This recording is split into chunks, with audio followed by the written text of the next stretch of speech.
Good afternoon, everyone. Thank you for tuning in to Watching the World. We share the love, embracing the differences like hand in glove. Spreading peace and joy, it's a beautiful sight. Together we shine in each other's light. United we stand in love's pure might. Watching the world share in love and light. Hearts beating as one in our peaceful flight. Colors of harmony painting the night. United we stand in love's pure might.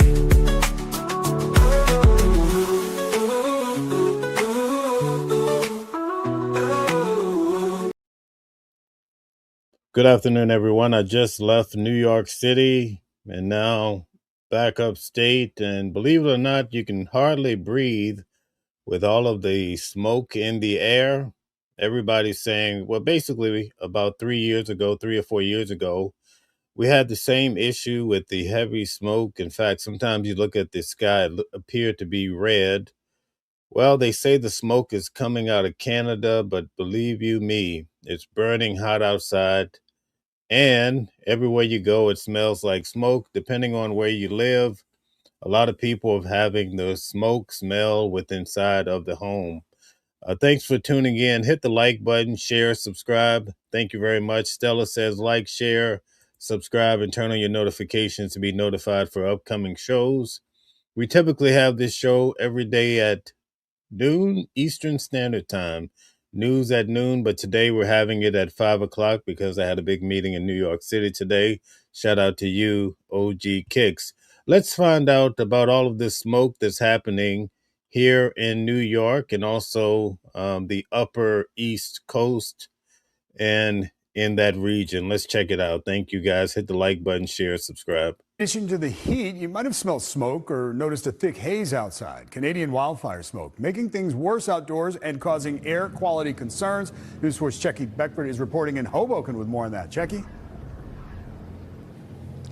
Hey, Dave. Well, we're not really smelling smoke right now, but if you do, it could be from those wildfires, the wildfire outbreak in northern Minnesota near the Canadian border and in Ontario. And you may be able to see it behind me. I'm not sure how well the camera is picking it up, but kind of that hazy backdrop we have here over the Hudson as we look towards lower Manhattan. Chopper 4 was over the scene earlier today, and it got a better view of that hazy look. Take a look at that. You know, the president of the United States is not a big fan of global warming. If you believe in global warming, put a 1 in the chat. Again, thank you. Hit the like button, share, and subscribe. Put a 1 in the chat if you believe in global warming. The hazy view as it looked towards the Manhattan skyline. Now, you may remember a similar phenomenon back in 2023 when smoke from Canadian wildfires alternately turned skies orange and darkened. Now, that's what I was talking about back in 2023. You could actually see from these photos, it looks sort of red in the sky, especially certain parts of the day, high noon. And this is what we're dealing with. You go outside, your clothes are smelling like smoke. It's smoke everywhere. In some instances. And this isn't the worst of it, we're told. While it shouldn't impact air quality much today, the National Weather Service says we should expect to see more smoke tomorrow and Thursday. This time, the smoke being blamed on nearly 24 wildfires in northern Minnesota and Ontario. It's so dangerous, the Forest Service is closing some areas to visitors in Minnesota. Now, I'm about a 7-hour drive from this location. Can you imagine that? A 7-hour drive. That's like it's smoking here. And the smoke goes all the way back to Virginia where I was born. Can you imagine that? What is going on? How in the world are we experiencing this smoke thick? When I tell you it's thick, folks, all the way from a 7-hour drive. That's crazy. And according to Canadian Broadcasting, several communities in northwestern Ontario have been ordered to evacuate due to the wildfire threat. The smoke, a real concern for air quality and those with respiratory issues. You're going to smell that smoke, and it smells like camp smoke, essentially. And so it's going to be out there. And the more intense it is. That's what it smells like. If I go outside right now, it smells like somebody's camping away, right? And you can barely see. I mean, your vision is... I was just down by New York City. I'll put out the photos. but you can't even really see the buildings and so forth that you typically could see. It's like a very cloudy day. The more particulates are in the air. And the problem with that is once we start breathing it in, it's an irritant. And so not only is it going to irritate our lungs, our throat, the back of our mouth, it's going to irritate our eyes, our nasal passages, pretty much everything. I can imagine urgent care by tomorrow is going to be the busy bee, right? And Dr. Torres says you should be most wary of the time of day when you can see and smell the smoke the most. And even those without respiratory issues should be mindful as well. It's not the time, he says, to go out and do a long run where you're constantly inhaling the smoke. Even if you aren't sensitive to it, you could be affected by it. We're live in Hoboken. Checky Beckford. Okay, so also have some breaking news for you guys. Today, Stella, one of our great moderators, reached out to me to tell me about the new bill to make daylight savings time permanent. Can you believe that? I kind of look forward to daylight savings time, right? What's going on? Let's check it out. The days of springing forward and falling back may be Thank you, Stella. numbered. The House has voted to make daylight saving time permanent. What? Without objection, the motion to reconsider is laid upon the table. The bill would end the twice-a-year clock change requirement and give way to the later sunsets. I wonder who came up with this bright idea. If you're in agreement with this new strategy, put a 5 in the chat. If no, put a 6. Let's see what you guys think about this. We see it from March to November. Let's stop asking Americans to reset their clocks every March and November. Let's provide some certainty and consistency and a little more sunshine at the end of the day. The bill has been a priority for President Trump. I assume people would like to have more light later, but some people want to have more light earlier because they don't want to take their kids to school in the dark. Congress made daylight saving time permanent during the 1970s energy crisis, but reversed course after parents revolted over children walking to school in pitch-dark winter mornings. In Florida alone, 8 kids were killed in traffic accidents. If we're going to make a permanent change that affects every American, we should follow the science, learn from history, and prioritize Americans' health, particularly that of our children. Permanent daylight saving time would mean the sun wouldn't rise until 8:52 a.m. in Seattle in mid-January and 9:04 a.m. in Indianapolis. But this new bill would allow states to opt out and make their own decisions. The bill now heads to the Senate, Well, that's a first. where its fate is uncertain. Okay, shout out to you, Sharice. Nice to have you here as well. So there you have it, folks. That's the breaking news. You won't have to roll your clock backwards or forward. Now we're going to get into Iran. We're going to close out the show today with the press conference in regards to Nolan Wells. So that's going to be really good to help us to get an update as to the new information in regards to this overwhelming case that everybody wants to know what happened to Nolan. But not only that, there's some other individuals that are missing too. We're going to get to a few other people that have fallen from the face of the earth, so to speak. So let's get to Iran to see what's happening. The president speaks out. The Iranian president speaks out. We want to hear what's being said.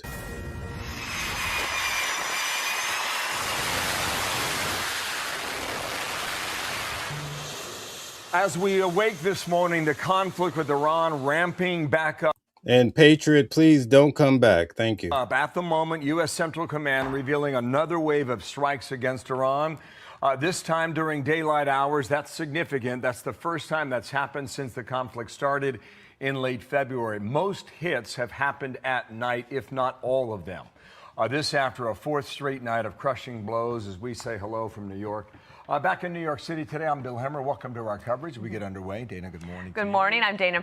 Remember yesterday we said that last night would be a terrible night for Iran, and exactly that's what happened. And this is America's Newsrooms. Those images are quite stunning, and we're going to have great guests to explain to you what's happening. Because U.S. forces, they are stepping up the pace of the strikes aimed at reducing Iran's military capabilities and especially its aggression against commercial ships in the Strait of Hormuz. So meanwhile, you have the U.S. blockade of Iranian ports now back in effect, looking to choke off the regime's oil supplies, the lifeblood of its economy. Now you have reports emerging the campaign against Tehran is expanding. President Trump telling Fox News and Trey Yingst that Iran will feel the pain. We have seen extensive U.S. strikes against Iran for 3 consecutive nights now.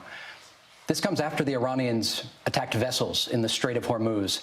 How would you describe what is happening at this moment? Has the war resumed? Well, I guess you could define it any way you want, but certainly we're beating them up really badly. They have to be beat up. We're hitting them very, very hard. We're hitting every single... There is official news that the president notified Congress that we are officially at war with Iran, although it appears the president did not really answer the question in this particular setting yet. Single thing that they have along the shore, along the waterfront. Will these strikes continue? They'll continue until I say it's enough. And we have a Fox team coverage. Peter Doocy at the White House and Mike Tobin is live in Tel Aviv, and that's where we begin. Good morning, Mike. Good morning, Dana. Another round of U.S. strikes is underway as the blockade is now in effect. U.S. aircraft were at it again in Iran overnight, striking targets, and strikes resumed this morning. CENTCOM says the targets Guys, hit the like button, share, subscribe. Thank you very much. Our Iranian missile and drone sites, naval capabilities, and coastal defense sites. And this follows 7 commercial ships that have been struck crossing the Strait of Hormuz. CENTCOM Commander Admiral Brad Cooper gave a number. Are there any people in the audience that feel like the president needs to get this over? Some people say he should just wipe Iran out.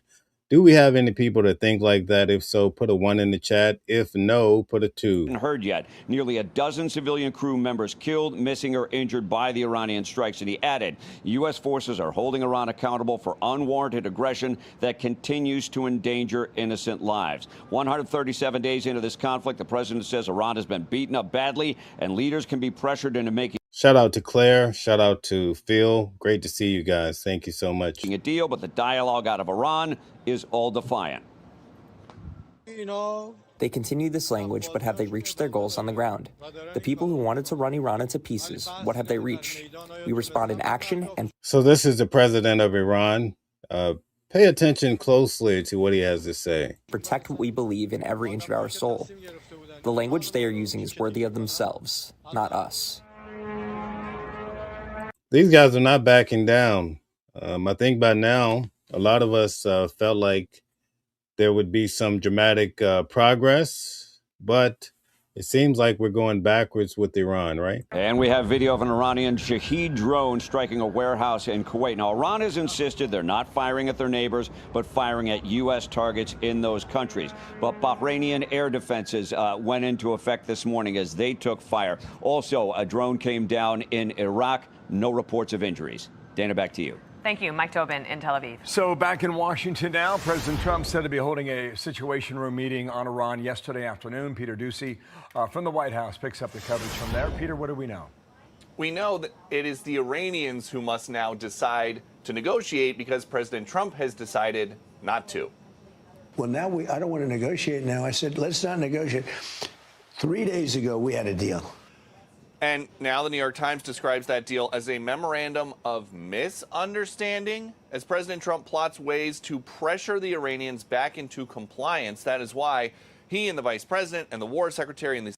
What are the chances of being able to pressure Iran back into compliance? What do you guys really think about that? CIA director are in the Situation Room yesterday, according to Axios.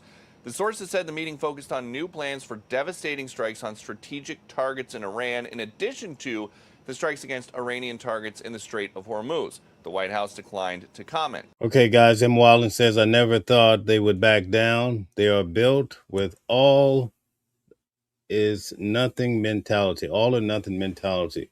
Thank you very much for that. House Democrats now claim the war isn't ending because the exit strategy isn't clear. This administration has never said with real certainty why they started bombing Iran in the first place, and they're also not saying what their goal is and what it's going to take to get out, because they don't know how they're going to get out. They just want to continue deploying.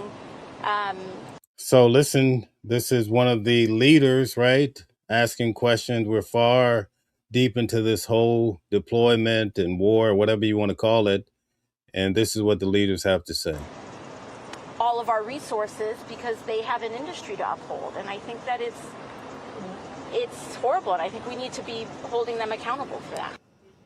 A little over 3 hours ago, the United States military started striking targets in Iran. They were hitting Phil says, what are the other options for real? Great question, Phil. Thank you. equipment that's been used to target commercial vessels in the Strait. We expect to hear more from about that from the president himself when he pops up this afternoon at the U.S. Army War College in Carlisle, PA. Okay, all right, we'll be watching for that. Thank you, Peter. Nice to see you from the North Lawn there. A lot of news in that Trey Yingst interview, I think. There he is, and there's a little bit more, too, because the president was talking about how will Iran possibly get back to the table. Listen here. Seen this week against Iran will expand. Are you considering hitting energy targets or other locations inside of Iran? I'll save the energy targets for last, but ultimately we'll hit energy targets, yeah. Next week it gets really bad for them because next week comes the power plants, next week comes the bridges. We're going to knock out all their power plants, we're going to knock out all their bridges unless they get to the table and negotiate.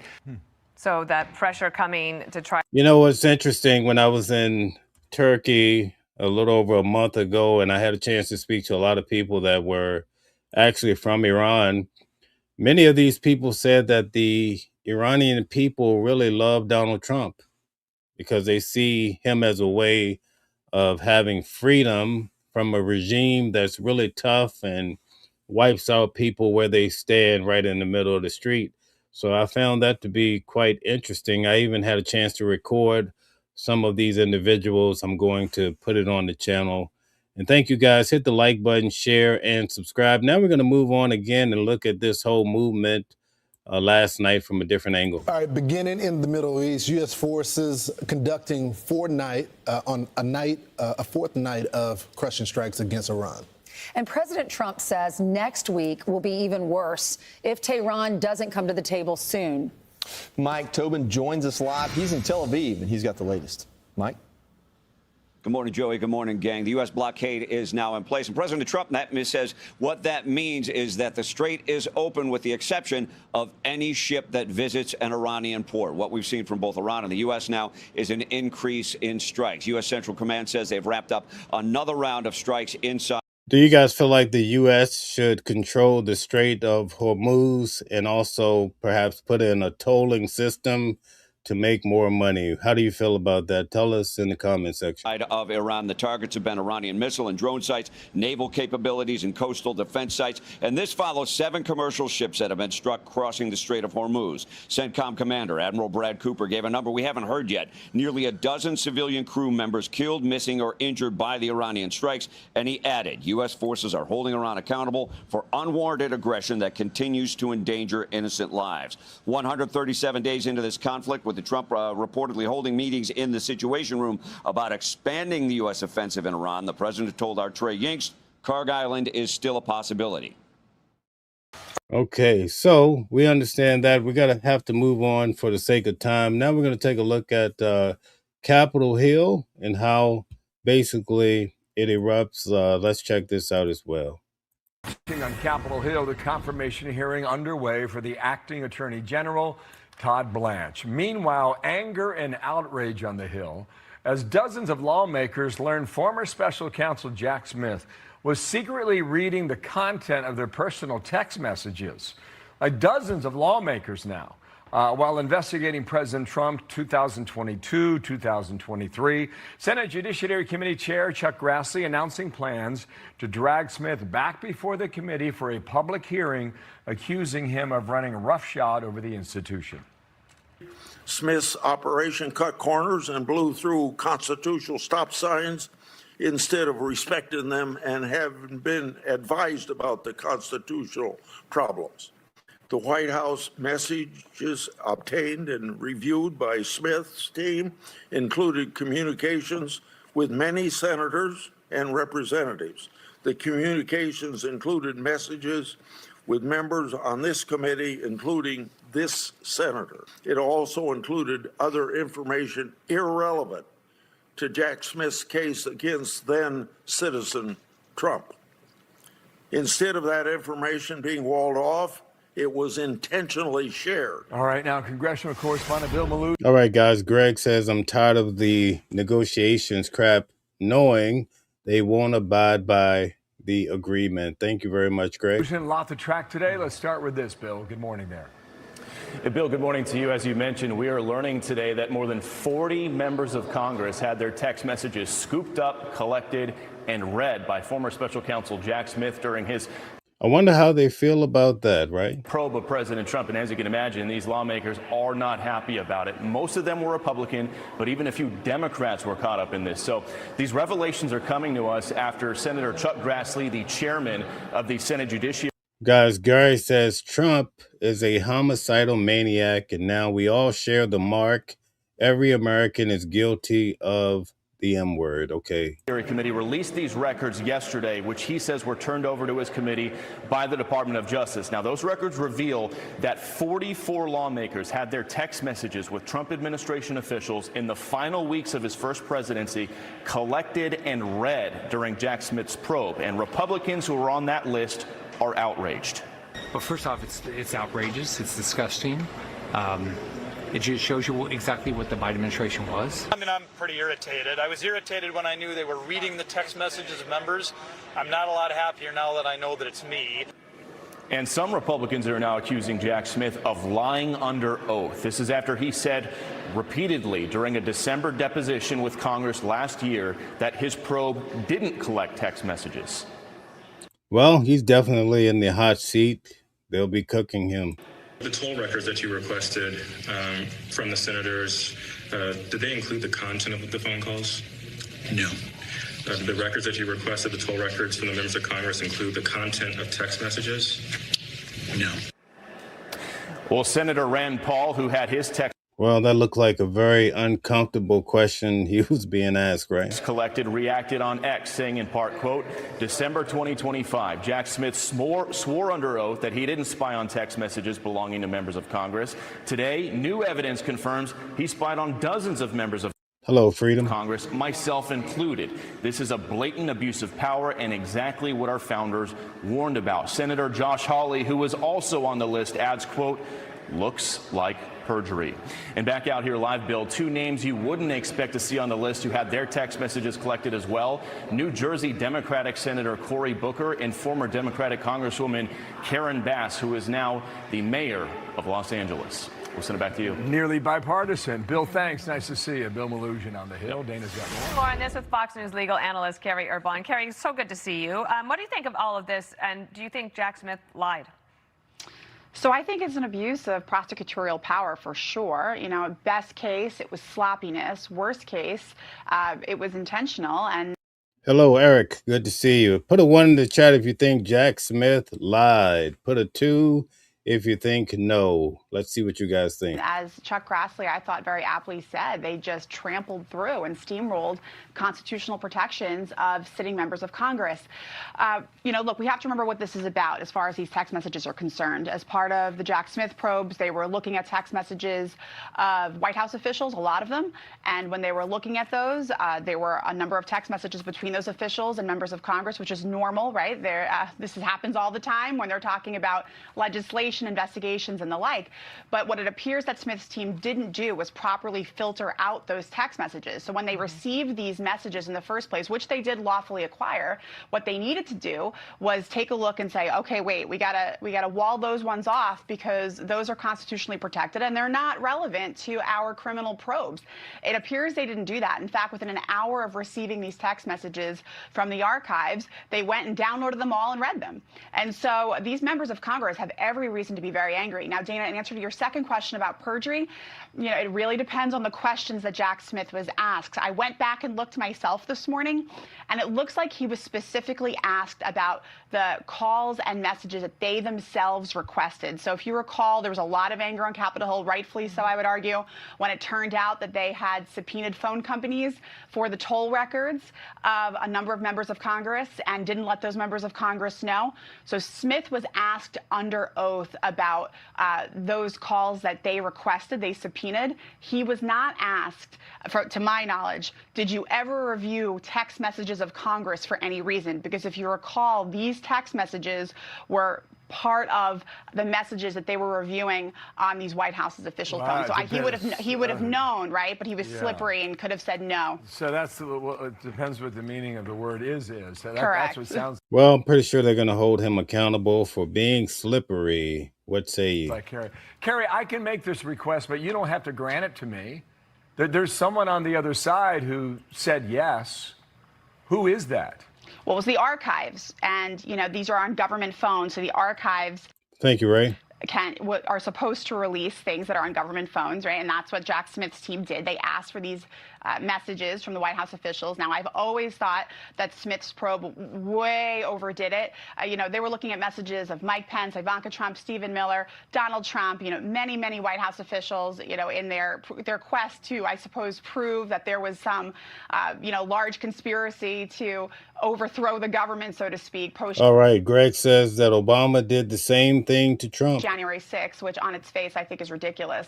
And so in doing that, they, requested records of members of Congress, of those toll records. Now we know that they were reading text messages that they were not supposed to be reading between White House officials and members. Yeah. And look, I think serious constitutional questions and concerns. And I'm glad, that 92-year-old Chuck Grassley, got to give him credit that he's Roberto says, show the Epstein files Trump. All right. putting this out and continuing to expose what happened. And Todd Blanche, the acting attorney general, is having a confirmation hearing today. One of the topics that the Democrats decided to bring up, and we knew they would, was about Jeffrey Epstein. Watch here. Remember, for 4 years, there wasn't a peep about Jeffrey Epstein. The Biden administration did nothing to be transparent about the Epstein case. When it comes to the victims of this horrible man, we will never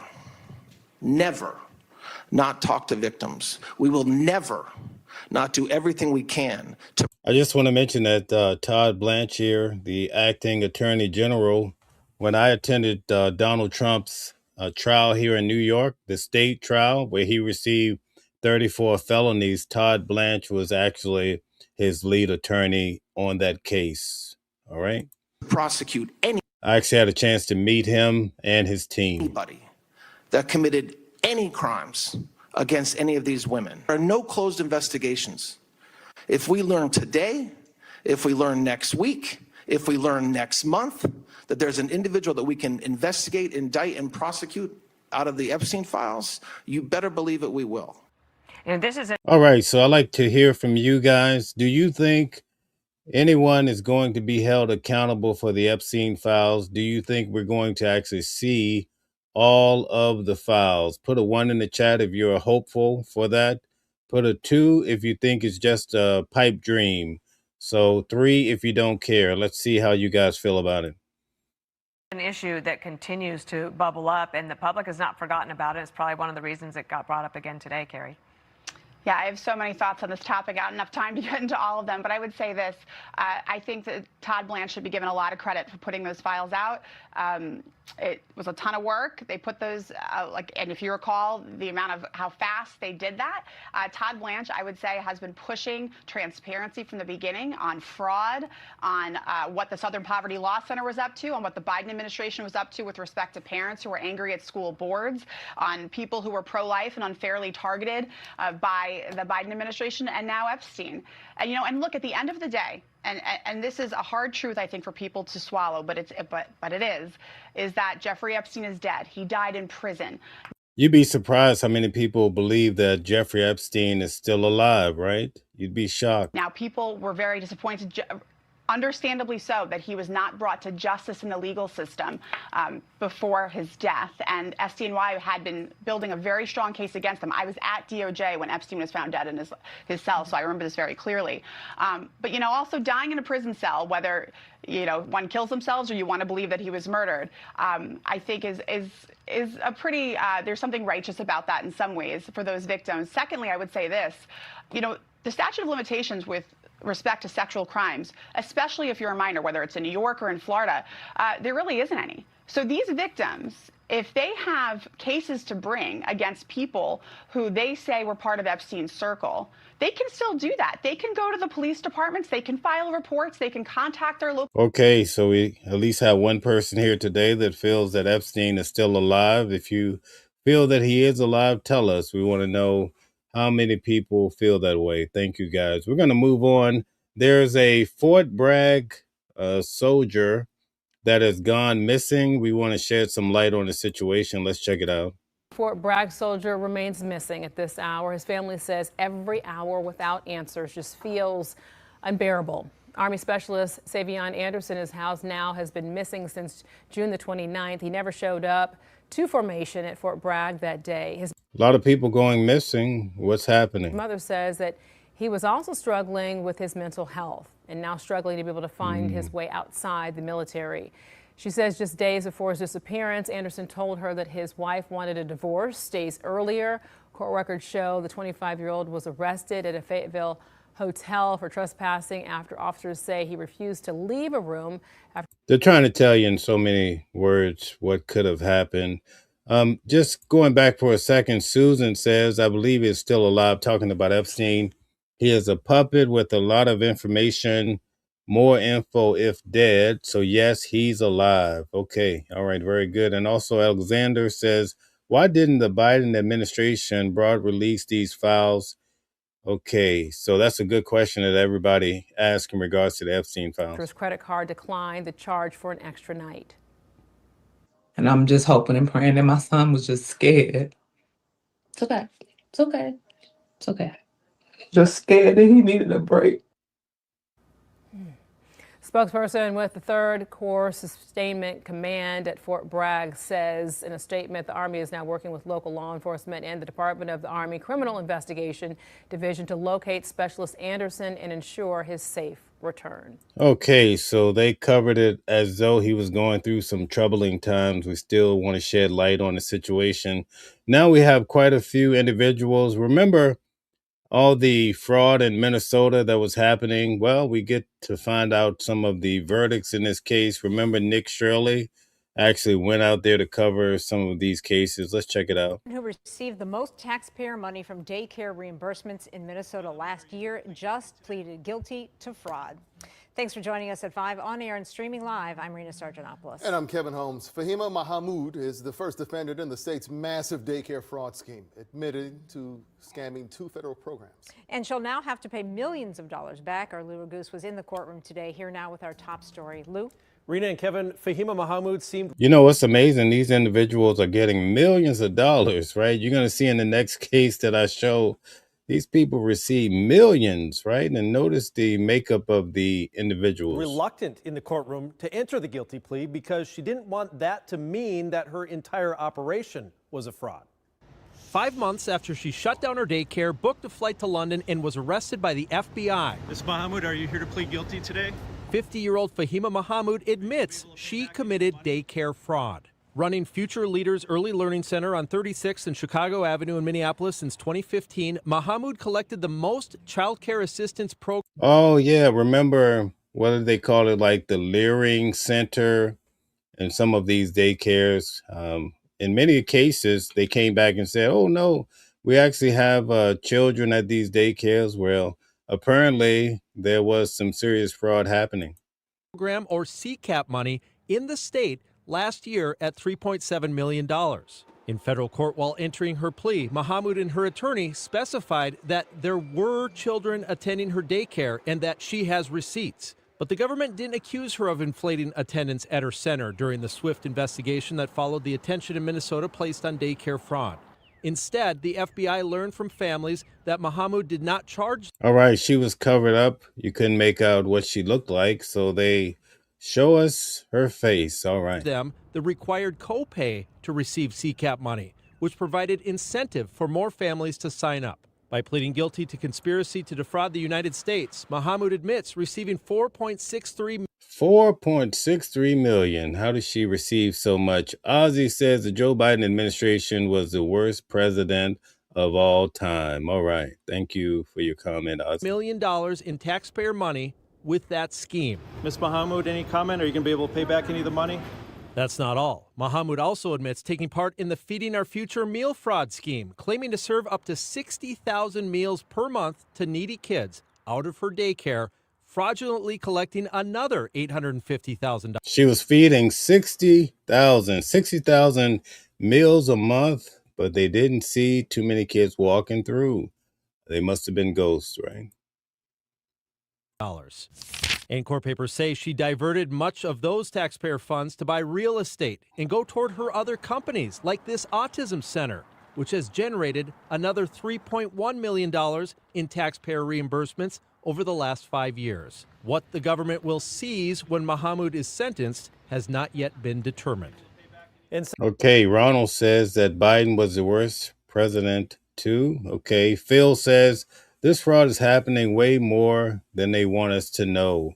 The question is, though, how are these people collecting so much money? And then you see people who really need some help and they can't even get a few shekels. What's happening, right?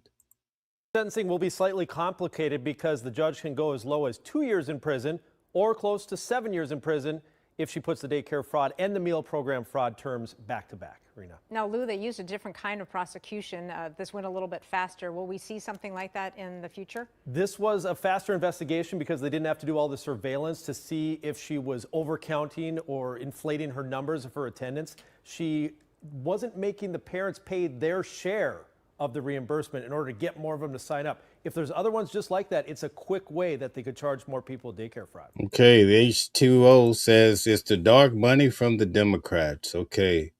All right. Immortal says corrupt politicians allow it. What's happening? We have another case of fraud we're going to look at too. Check this one out.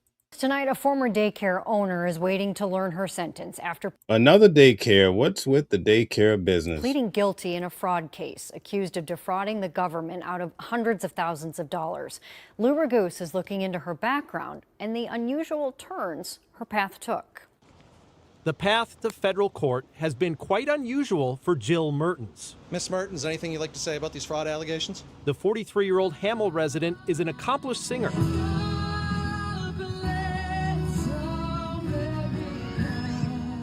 an evangelist and worship pastor. And going back even Oh, we have a pastor that was taking the money. Wow. further, a pageant star. That's Mertens on stage with Tony Danza, competing in the 2000. She has quite the profile. Now she's adding something different. 2001 Miss America pageant after being crowned Miss North Dakota. Jill, are you here to plead guilty today? But it is Mertens' venture into the childcare industry that brought her to court. State records show that in 2016, Mertens began registering daycares. Creative Stars Academy Child Care and Learning Center in Casson, Minnesota, a second Creative Stars location in Rochester, and Tree of Life Academy in Ramsey, all three of which show a number of complaints and violations, during which time Mertens also was defrauding a taxpayer-funded program created to help pay teachers at child care centers like hers. Governor Walz signed the Great Start Compensation Support Payment Program into law in 2023. Starting The Great Start. Can you imagine that? in the next year, Mertens admits filing grant Phil says, I'm thinking about starting a daycare. Who knew the government would give individuals millions of dollars in tax-funded money on the back end, right? applications claiming 23 teachers who didn't actually work there and inflating the hours worked by another 11 employees. Guys, H2O says it's blue states with blue cities. Can anybody debate that? Can anybody push back that it's more than just blue states, or is H2O correct? A total theft of $426,000. It's just very disheartening to see in the community that we have that someone would even consider doing this. Joe McInerney and his wife put down a non-refundable deposit with Mertens last year to hold a spot for their unborn child. I mean, everything looked like it was a smooth ship, so to speak. And they didn't realize Mertens then filed for bankruptcy and transferred ownership of the Casson daycare last fall before the federal investigation took place. Did you guys have any idea she was committing fraud? We had no idea she was committing any fraud. We didn't have any idea that the daycare was in any sort of financial hardship. Hopefully she has some time to think about what she did and pay back her debts. Jill Mertens and her attorney declined to comment after the guilty plea. The sentencing guidelines call for about 2 years in prison, but the All right. Dave Hutchison says greed and theft by a sham daycare. Thank you very much. Ozzy says Democrats sleeping while the current administration is fighting to keep our country alive. Thank you. judge will have a lot of discretion. All of her daycares, including the Casson one where the ownership was transferred, have now been closed down. Jennifer. Lou, do you have any idea on a sentencing date yet? Nope, that hasn't been set yet. First, they do like a probation look. Kathleen says this is sickening. Okay. And also H2O says, Mel, I want to be in no state and no city. Shout out to you. Greg says every blue city is involved with fraudulent activities. Pure garbage. Okay. At her past, she doesn't have any criminal history or anything like that. One part of her plea agreement that was interesting to note is that they said that she will have immunity. Guys, hit the like button, share, subscribe to the channel. We're going to get to Nolan, the press conference in regards to Nolan Wells next. With any other federal investigations that may or may not be going on.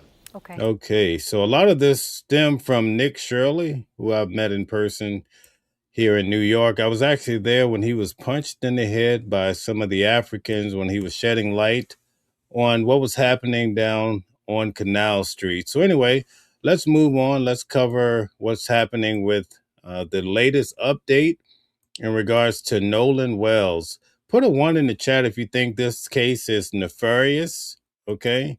If it's nefarious, put a 2 if you think it just requires more information, which will show that nothing nefarious happened. So 1 or 2. 3 if you're not even familiar with the case, and if you're not, you will be now if you check out this press conference. Let's check it out. Good morning. I'm attorney Ben Crump, along with attorney Lisa Park, attorney Eric Harris, Justin Preston, and Cliff Jones. We have the honor of representing the family of Nolan Wells. We have present with us his mother and father, Christine and Elmore. Okay, so Dave is not familiar with the case, or Country Carpenter is not familiar with the case. So let me give you a little context in regards to this. Okay, this is Ben Crump. He's the attorney standing on the mic, standing by the microphone right now. To the right of him, you see the mother and father of Nolan Wells. On the 4th of July, he went out. Nolan Wells is a black fella. He went out with all white friends, and the three that are the subject of this story, they were with him. He ended up somehow drowning, and I believe the friends didn't really offer a lot of information as to what happened. I guess they claim they do not know what happened to him. So pretty much the country, for the most part, a lot of people are quite concerned as to what happened to Nolan Wells. And was there something nefarious happening? Did someone, take his life? Was he abandoned? All of a sudden, someone produced his cell phone and also his keys. And the mother had to actually go out and seek it. It wasn't like she got a call from one of the guys and said, hey, listen, I have your son's information. There was a delay in any contact to the police of any sort. They found him actually, I believe, 2 days later. He was pretty much lying on his face, in the water. So there's so many questions when it comes to this case, and people think that they're making it pretty synonymous to Emmett Till. That's the mood that you get when you look at this case from a higher level when you go to Facebook, Instagram, and all of these places. And it's, as Kathleen says, it seems fishy. And already in the comments, you see a lot of people pushing back. So that gives you the idea of what's happening with this case. A lot of people feel like it has something to do with race. Very similar to Carmelo Anthony. People feel like this is an injustice. On one side, you have people pointing fingers saying, listen, there's nothing here. People are blowing this out of proportion, making up lies. On the other side, you say, listen, there's a lot of questions here. And what's the problem? And obviously, when you see Ben Crump on the case, you know that it's something that focuses on civil rights, and rightfully so. based on some of the information that's coming out. So let's check it out together here, and hit the like button, share, and subscribe. Thank you.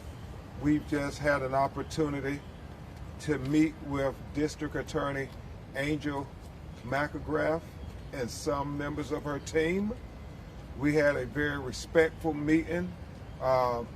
The thing I assume some of you may know, the thing to announce, she shared with the family that there will be a grand jury that she will turn this case over to once. All right, so there's going to be a grand jury for this case. That's not a good indication, right? That points toward, that makes it more questionable, right? What's happening here? They have collected all the information and finished their investigation.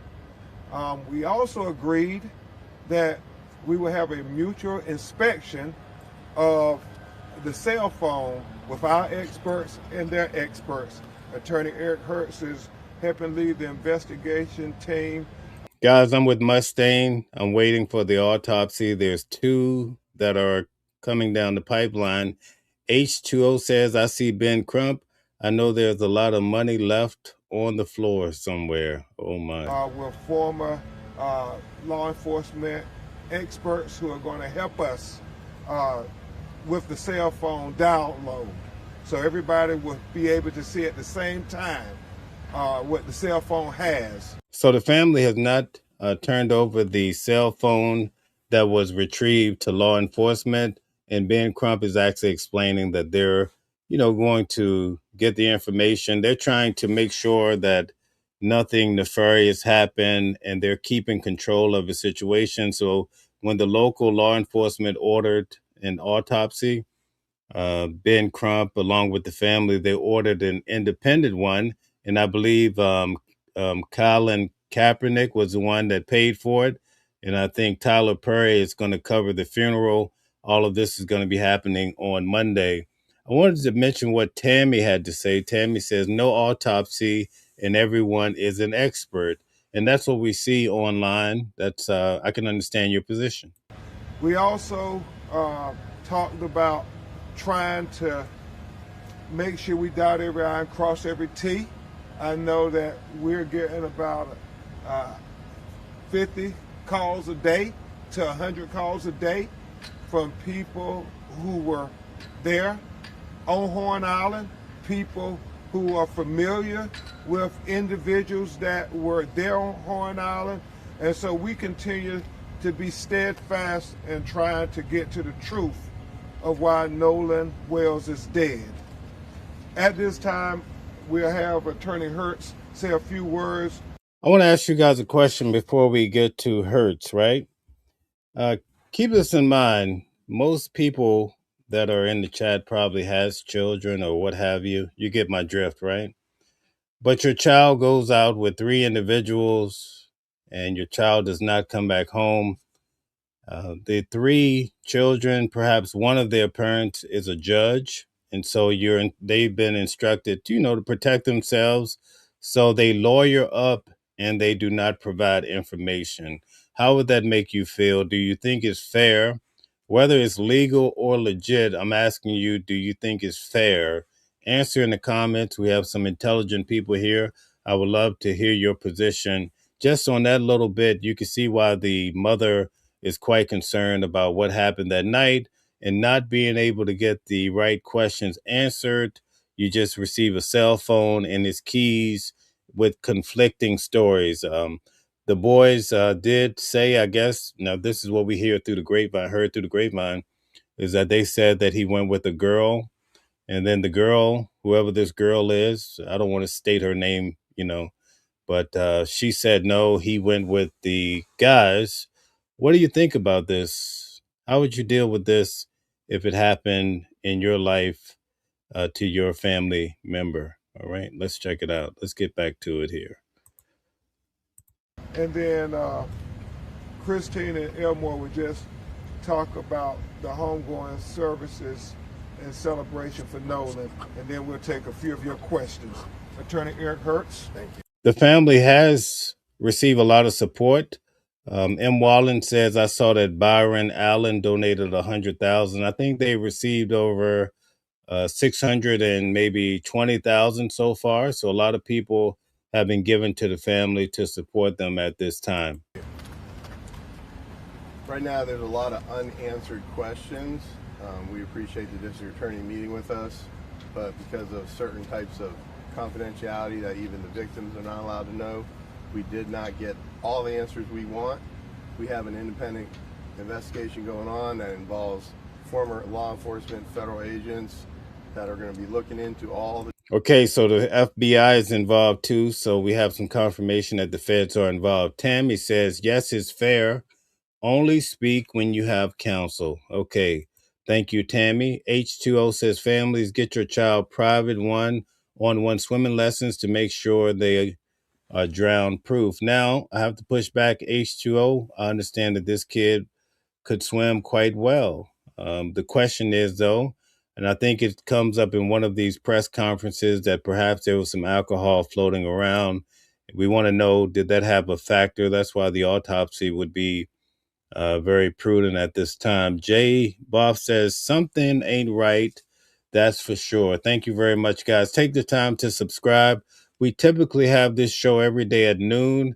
Today I had a big meeting, so I had to move it till 5. I try to make sure that when I'm around, I have this show. So keep in mind, but if I get enough support, I'll do this show at 5 o'clock every day too. Tammy says, no one is ever drown proof. Okay, drowning proof. M. Wallen says, family doing their best. M. Wallen, thank you for your continued support and all of your comments. I find it tremendous. Phil says, I would want the truth, but unfortunately, I know that it's not guaranteed from personal experience. Phil, you should come on and tell us something about your experience. Stella says, and it was confirmed that he knew how to swim. Thank you for that. Tammy says, Kathleen, another expert. Great. Okay, let's keep moving. Thank you, guys. Different information we got. The calls are coming in and we're getting a lot of information. Some of the people that I spoke to are not talking with law enforcement here. We're going to be trying to get them to cooperate with each other because we want to make sure the narrative, which has been put out that is false, is going to be corrected. So at this point, we just ask everybody to keep calling in if you have any information and let us know. And I personally, if we validate you're a legitimate call, we'll call you and talk to you. And I thank you all for showing up today. Okay, I want to thank all the people that are on X or Twitter that's tuning in. We have a great crowd from there. Thank you very much for all your support of Watching the World 777. John Stevenson makes a great point that I'm with you. Says, I hope it's not a case of negligent homicide from a stupid joke or something along those lines. Great critical thinking skills as always, John. Thank you very much. Ground and Sky says, please share and subscribe. Okay, thank you very much. Okay, let's get back to it. And now, Christine and Elmore will just share with you some details of the homegoing celebration for their son. Hello, everyone. So, the homegoing celebration, the funeral will be held at Centerpoint Church in Ocean Springs. It is going to be, visitation will be 9 to 11, and then the funeral will start after that. The plan is for the repast because, again, we want to celebrate Nolan. And he would not want us to be sitting around crying and eating. And so what we're going to do is kind of have a party to celebrate him, and that'll be held at the Jackson County Fairgrounds. So we really do want to keep it for family and friends. We are going to allow media to come in as well. And lastly, his teammates. Oh, absolutely, teammates. We've already contacted Coach Les George because we want to make sure that those guys are there. Former teammates from high school, middle school, teams that he played against. You guys are all welcome. I'd like to know if the kids from that night that he was with, if many of them will attend the funeral on Monday. But of course, you know, we want to make sure that our families for sure and close friends get there. So I do want to just say, for those of you, again, if you are having protests, even the day of his service, I am asking you guys to just keep it peaceful. Nolan would never want any type of violence or anything like that. He was not that kind of person. So if you guys would, again, just be peaceful. And to the community, thank you so much. Just the outpouring of love, support. We've had some local officials, Mayor Casey Vaughn from Gaucher has reached out to us. Oh my gosh, I can't even tell you. He has, it's almost been every day. He's been texting to check on us. Also, Jeffrey Hullum, thank you so much. He's been texting pretty much every day.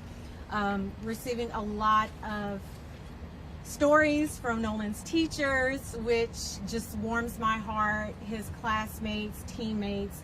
So again, for those of you who have donated to the GoFundMe, once again, I stress, if you are not financially able to, we're not begging for that money, okay? If you're not So they have a GoFundMe if you would like to participate. She's just offering some instruction. financially able to, we understand. We thank you for whatever you can give, but if you cannot, if you would, just keep us in your prayers.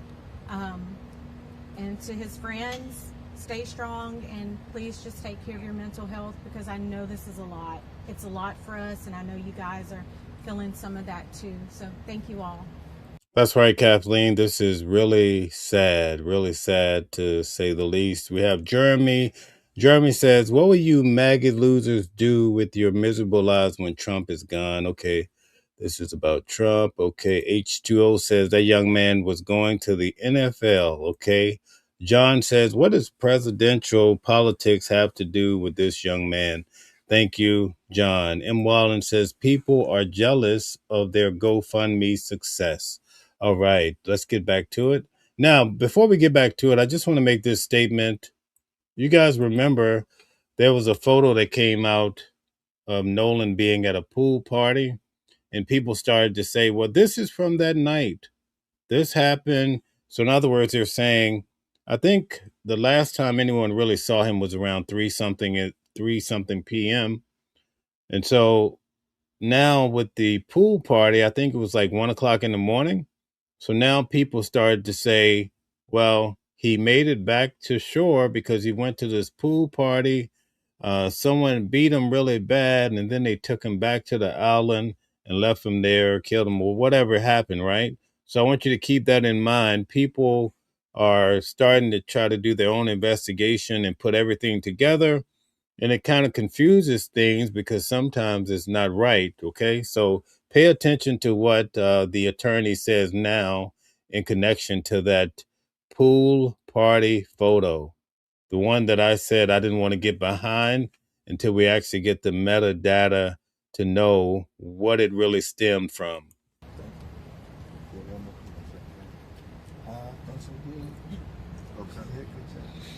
That's right, Tammy. That pool party ended up being on June the 27th, not the night of question. Are there any questions? Yes. Attorney Crump, Skyler Henry here with CBS News. The last time that you spoke in a setting like this, I know you guys were hoping to get results back from an independent autopsy. I know you mentioned that Nolan had been sent to Washington, D.C. Is there anything to share on that front? Not at this time, but we hope soon, very soon. Obviously, we're concentrating on the funeral services, but hopefully shortly thereafter, we will be able to tell some findings of the preliminary autopsy. Still waiting on some things. And also, while we're talking about funeral services, want to thank Mr. Tyler Perry for paying for the funeral. Absolutely. As well as Colin Kaepernick for helping to shoulder the expense of the independent autopsy. And I thank Reverend Al for agreeing to officiate the funeral services. Yes, sir.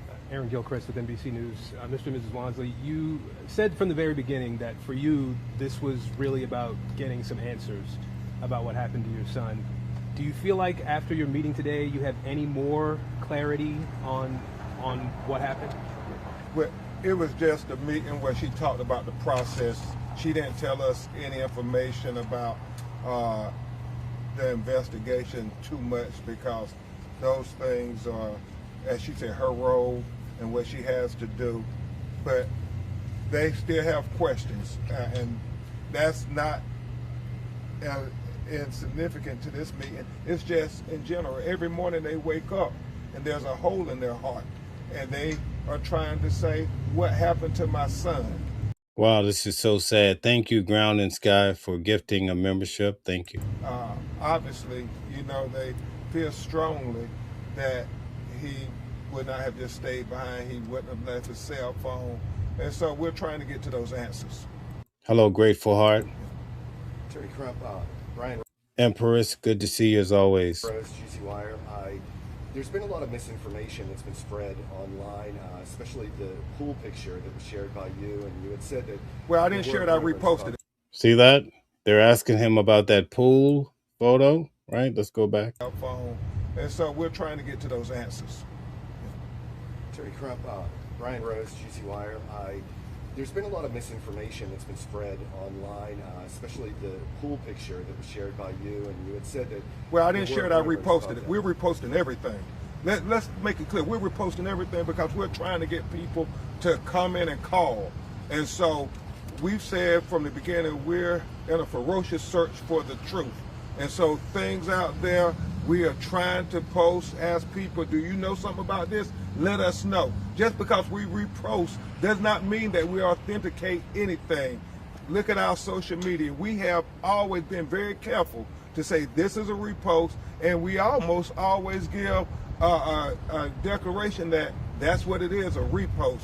And so you notice that the reporter said there's a lot of misinformation going around about that pool photo. So this is what he's responding to. We want people to continue to call about everything, videos, whatever interactions they saw. And thank God, we are getting dozens of people calling every day saying, I was on Horn Island.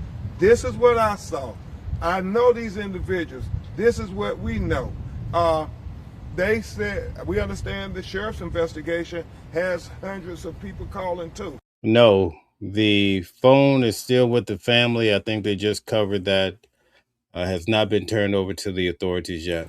And so the hope is that when this is presented to the grand jury, all relevant witnesses and evidence will be presented to them so that we can have a fair and impartial investigation into the death of Nolan Wells. We were very honest and candid with the district attorney, and she was honest and candid with us. He started off by saying that this is going to the grand jury, and good to see you, Sophie's World. Our lived experiences tell us that we must question everything, everybody's role, law enforcement role. That is the lived experience of us as black people in America. And we would be not honoring the ancestors' sacrifices for us if we did not be honest every chance we got when we talk to power. Yes, sir. You mentioned the false narrative out there. So did you catch what he said? They're going to evaluate the police officers, everybody's part or role when it comes to Nolan's death. And they're starting this really early on in the case. Is there anyone that objects to this type of thorough investigation more from an independent angle? What do you guys think in regards to that? Typically, we don't have a chance to see this level of attention given to a case so early on, even before you get the official autopsy. Well, I've seen quite a few of those, so I was wondering if you could tell us which false narrative you're talking about so we can let people know it's not true. Was there a particular false narrative you were There's a referring lot to? of narratives out there right now, and There's a lot of narratives we're going to try to investigate all. There's a lot of narratives out there right now. I'm not going to comment on any particular one, but whenever a case this big gets in the news, people try, for whatever motivations, law enforcement or whoever, people that call in, try to set up a narrative so that people will follow the narrative. Our job is to cut through all the noise and find the truth. And the truth needs to be found by unbiased investigation, as well as unbiased lawyers and all the people that are out here, all you investigatory journalists and everyone else. We just ask that you keep an open mind until we get to the truth. This is quite the team. Phil says, Ben Crump is not my cup of tea, but he definitely knows what he's doing. Just Human says someone needs to investigate the independent investigators. All right. Ground and Sky says, please like, share, and subscribe. Thank you very much for that. M. Wallen says, wouldn't be a need for Ben Crump if justice was truly blind. Great comment. Grateful Heart says, hello. Okay, thank you.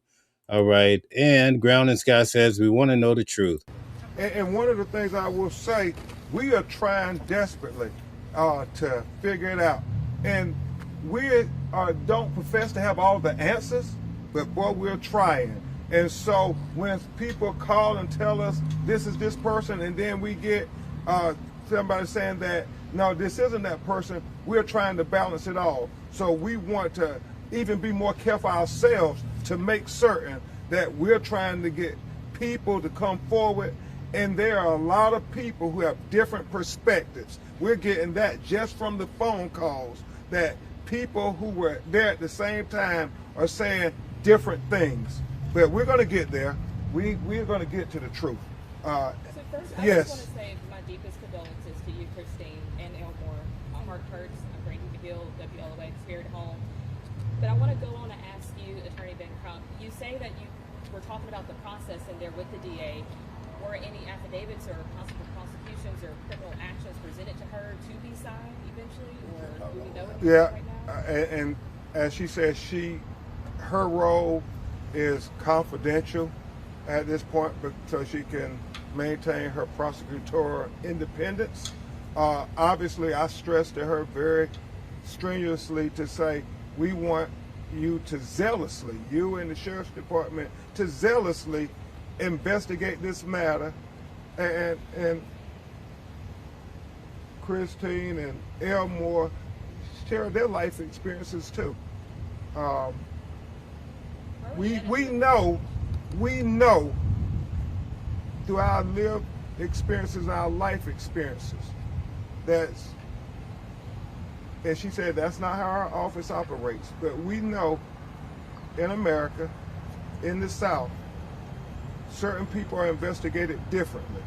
And we shared that with her. We didn't, ask. All right, so let's hear from the audience.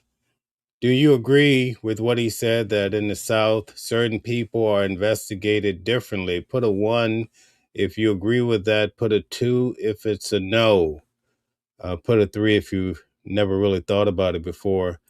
Stanley says it's always best to have 2 opinions to arrive at a conclusion. Thank you very much. Just Human says Ben Crump gets 33% greedy lawyers. Okay. Phil James says this is very common for people to give different statements on the same event. Stanley says the family deserves to know the truth. However, it turns out H2O says a whole lot of money is left behind on the floor. Get them, Ben. Just for Nolan, take them to the bank. Okay. Emperor says, say that. Okay. John Stevenson says, subpoena all the kids' phone records. Okay. All right, John. Thank you very much. So we have quite a few 1s, mostly 1s. Okay. So people are in agreement with what Ben Crump has to say about this. Okay. Harlem, New York says, not just the South. Okay. So Harlem, New York, you're here in New York with me. I was in the city today. Do you see all the smoke in the air from Canada, from the wildfires? Tell us about it. That she understands our perspective, but we said we should mutually try to understand each other's perspectives, where we're coming from. And we agreed that we would try to do that. Where are we at in the investigation of autopsy? We were supposed to get it back Friday. Well, no, we like we said, we're waiting, let the doctors do what they do. They ain't got their autopsy back neither, so we're trying to get it right. And then when we get it, we're going to share it. Yes, ma'am. On Friday in the press conference, you said that you hear on the video Nolan saying, yes, my freaking phone, what are you freaking doing? That's what a witness told us, and that's what we reported out. Then another witness had come forward and said, no, that was his voice. We have other witnesses who said there were other altercations, so as Mr. Hurt said, we're trying to go through it all and so forth. And we'll be even more careful to say, this is what a witness told us in the future. And so your team hasn't been able to look fully into that and confirm whether... So did you hear what he just said? He says they're going to be more careful. All right, check it out. I want you to listen to what he's saying. Friday in the press conference, you said that you hear on the video Nolan saying, yes, my freaking phone, what are you freaking doing? That's what a witness told us, and that's what we reported out. Then another witness had come forward and said, no, that was his voice. We have other witnesses who said there were other altercations, so as Mr. Hurt said, we're trying to go through it all and so forth. And we'll be even more careful to say, this is what a witness told us in the future. And so your team hasn't been able to look fully into that and confirm whether it was or was not Nolan? No, we have audio people doing it, but we know certain people said it was him, and then certain people said it was not him. Are you worried about the death threats and the violent kind of atmosphere on social media and how these fake videos and photos can play into that? Oh my God, I saw a fake video. Even with friends getting death threats? We don't want anybody's life to be in harm's way just because we're trying to get to the truth of what happened to Christine and Elmore's son. We saw fake videos about AI-generated videos of Christine, and it's just god-awful as they're grieving and trying to fight for the truth that they are also having to deal with these fake videos attacking them as they are just trying to literally bury their son next week. But we want everybody to say that we can go through this journey together for the truth. And even though we may have... You see, it's a shame because so many people are just making up information. The AI has become quite the pain, right? Because they made up videos about the mother. The whole photo that came from the pool party came from a different night. That throws people off. Then they add stories to that saying that, oh, you know, he was burned to death and all these things that are just floating around. It's quite dramatic. Different viewpoints. We can all agree that everybody wants the truth, and nobody life should be threatened for seeking the truth. Nobody should be, presumed accountable until we have evidence. His mother and father only want, and Christine has said it multiple times, she only wants what you would want. If this was your son, if this was your daughter, wouldn't you want desperately to get to the truth? Wouldn't you want people who were closest in proximity to what happened to be investigated and thoroughly investigated? We know that, if it was Nolan, how would he be investigated? So, one last question. Really quickly, just curious about the dynamic that you guys have had, Christine and Elmore, with law enforcement. Let me ask you guys a question. I'll back it up so we could start that over. Do you think these cases start off about race? Or do you think that once they catch a little wind, people add their race and all the horrific, ugly hate to it? How do you guys feel about that? So, one last question. Really quickly, just curious about the dynamic that you guys have had, Christine and Elmore, with law enforcement up until this point. Have you all been able to speak with the sheriff, any of the lead investigators since what happened last week? So that was actually clarified in today's meeting. The DA's office wanted to take over that communications because they do have a victim advocate, which I appreciate, but of course that wasn't what she, took responsibility and accountability for. But we were not communicated with that information. So for us, like I said before, the last time we actually spoke to someone with the Sheriff's Department was last Tuesday. That was via text message that I initiated, just asking for an update. So that's the biggest thing is, I appreciate that she took accountability for saying, hey, that was actually our doing. But, we have a setup now. And so the hope is that we'll have that open line. Seems like he comes from a great family, right? That's the impression that I get. All right. Ground and Sky says, please like, share, and sub. Okay. M. Wallen says, I'm from New York City too. Okay. All right. H2O says it's all about race. Ground and Sky. Okay. M. Wallen says it's a little bit of both. H2O says then it becomes about racism, unfortunately. Phil James says, I think people make it more about race than it is. Good point. Kathleen says, I don't think people are racist. Okay. Fox says, it's grandstanding by ignorant people. Gun B, shout out to you. Gun B says, 3 white boys leaving a white boy wouldn't be national news. Okay. Alex says, wow, now we see why Ben Crump is needed. No contact with the family. All right. Stanley says, it's sad commentary how people always find a way to interject their hate into a situation. Good point. John says, racism is always a big story, and racists take it and run with it. It's running and tainting the truth. Okay. Kim, welcome in. First time I think I'm seeing you. Says this family should have hired a good attorney instead of a man that has such a bad reputation. Hope the real truth comes out and there is someone responsible for the death gets punished. That's if. Okay, thank you. Emperor says no, these cases make race an issue. When you see the injustice to the sentence or lack thereof, interest in the accountability, race then becomes a component. Okay, thank you. Of communication. So you feel like this was useful and today? Attorney Hertz has a comment on that there. Let me just say that under the law in Mississippi, a victim is entitled within, I think it's 72 hours to get an incident report and to have certain information shared.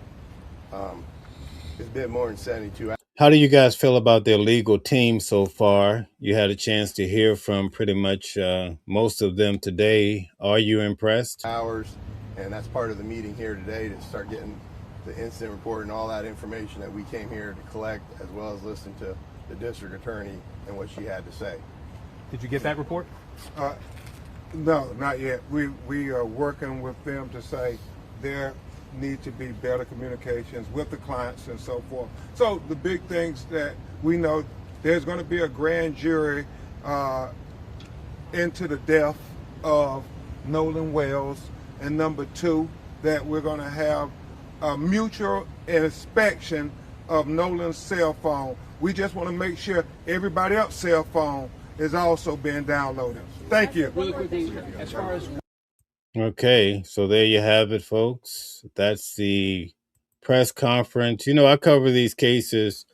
Let's see if I can remember half of the cases that I've covered. Trump, he received 34 felonies.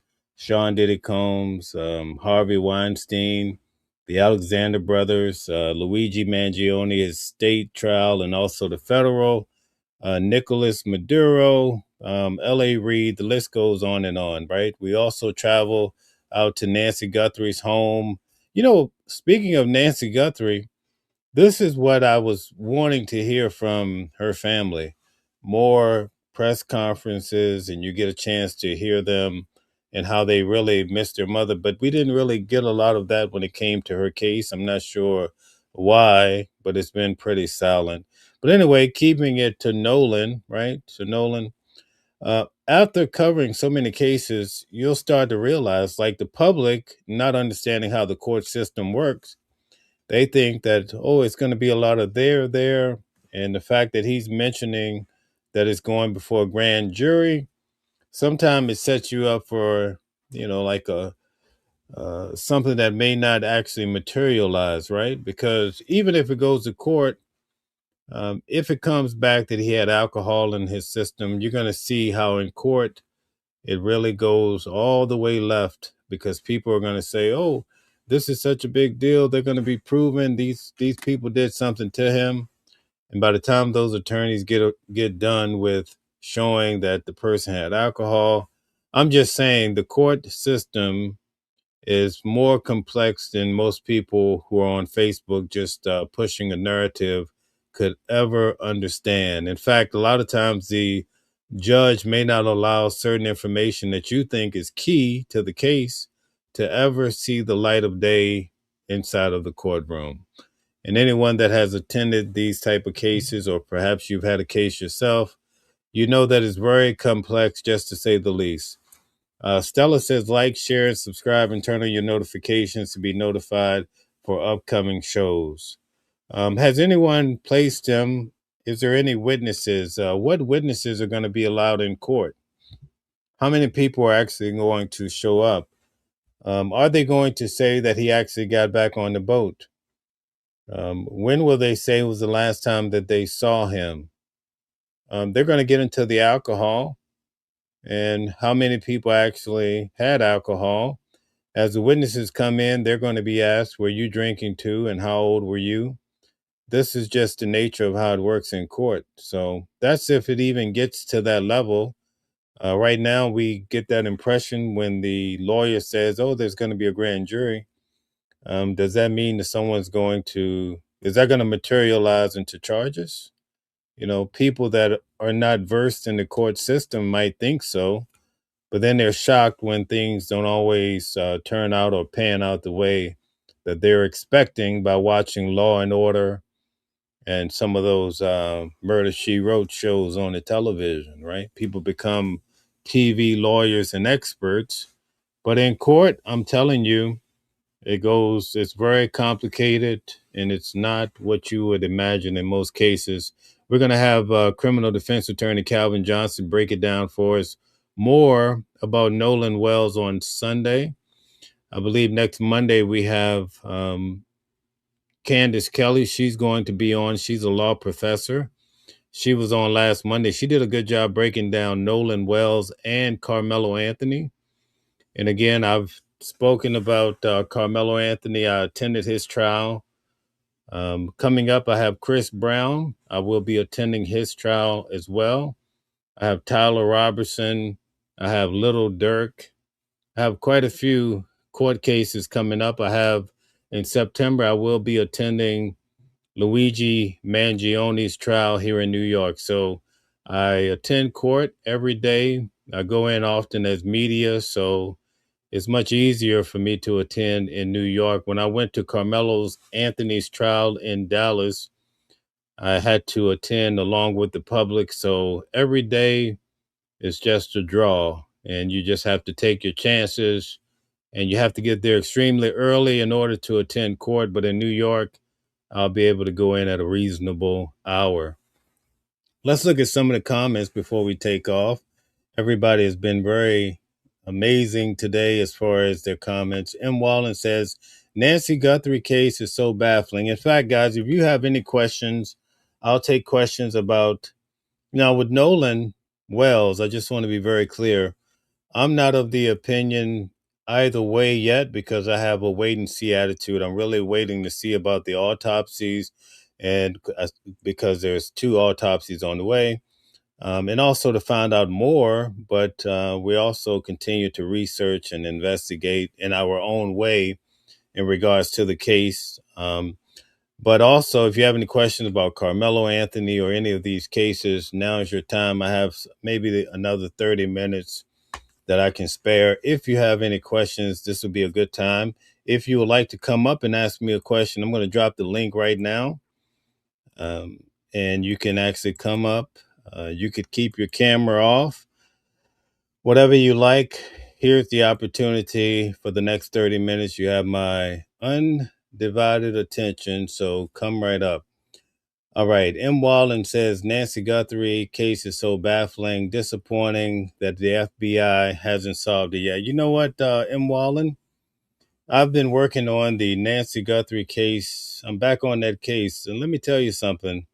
I went out there for 2 weeks.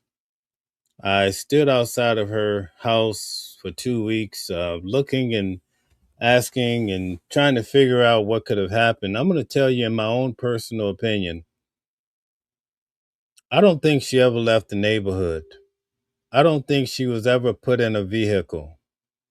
So that's what I'm working on right now. I think the lady, it was a local person in that neighborhood. And I think the night, I'm going to start back on that case and I'm going to show you some things that I've discovered. But if you go back to the very first night for Nancy Guthrie, when the sheriff was standing out there in the dark in front of her home, he doesn't really stress whether they had the dogs really on the hunt. There are ways for people to hide the scent, but if you look at Nancy Guthrie's case, the blood trail does not go to the end of the sidewalk. If the blood trail went to the end of the sidewalk, I would say they took the camera down and put her in the car. But I could actually show you the information that I put together. The blood trail goes just beyond the porch area, and then the blood trail goes off the side of the stairs or off the sidewalk. So, and if you look in that area, it would be a perfect place to have a staging. So, in other words, you could have a tarp down. Remember when the guy, he comes to her door, he goes back by the bush and then he looks over? It's almost as though he's looking at someone or something, maybe to see if everything is still in place, right? But even in that area, it looks like you could actually get out of her yard by perhaps going between the fences of the two houses. I don't think they came out because of the lighting or it was too obvious, but I don't think it involved a vehicle. That's just my opinion at this moment, because while I was there, one of the neighbors had a camera going to the left and the feds came and got it. So it was very likely to be someone local that, or unless they parked on a different street and just went to the right just to take her behind the house. I don't think they came to a vehicle and drove away. That's just my opinion. All right. Anyway, thank you for that, M. Wallen. Fantastic says they are impressive and touching on all points in contention, at least in the coverage I've seen so far. Okay. Thank you for that. Good point. John says it's not that hard to get alcohol in the South as a teenager. Yeah, it seems like when you look at that island, it seems that it was a place to go hang out and have a good time. And, people bring their own alcohol. And so it's easy to get access. Nowadays, too, people are doing other drugs and everything else. So it's hard to know until you really get the autopsy what's really happening here. Stanley says, Mel, your court trial expertise is beyond reproach. I value your opinion. Yes. I've attended quite the cases so far. I would say the biggest case that I've attended is Nicolas Maduro. Actually, he came into the courtroom. I was one of the people that he spoke to, said Happy New Year. So that was a little interesting to have a former president of Venezuela talk to four of us. He said it 4 times, Happy New Year, looking into the audience. So I will be covering his trial as well. But I think the most impressive trial so far was Donald Trump. And to actually have the president of the United States walk past us every day and, being able to be that close to a sitting president. At the time, he wasn't the president because his trial took place in between. Remember, Joe Biden beat him. And that's when they started with all the, cases. One thing for sure, he had a very unique jury, definitely did not look like Donald Trump supporters. I'll put it that way. All right. So M. Wallen says Is the public allowed into the grand jury proceeding? Typically, no. Country Carpenter, thank you for all your support. M. Wallen says, I must be behind.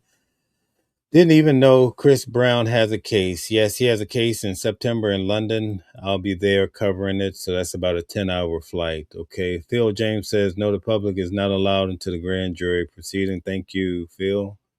All right. Thank you. Thank you.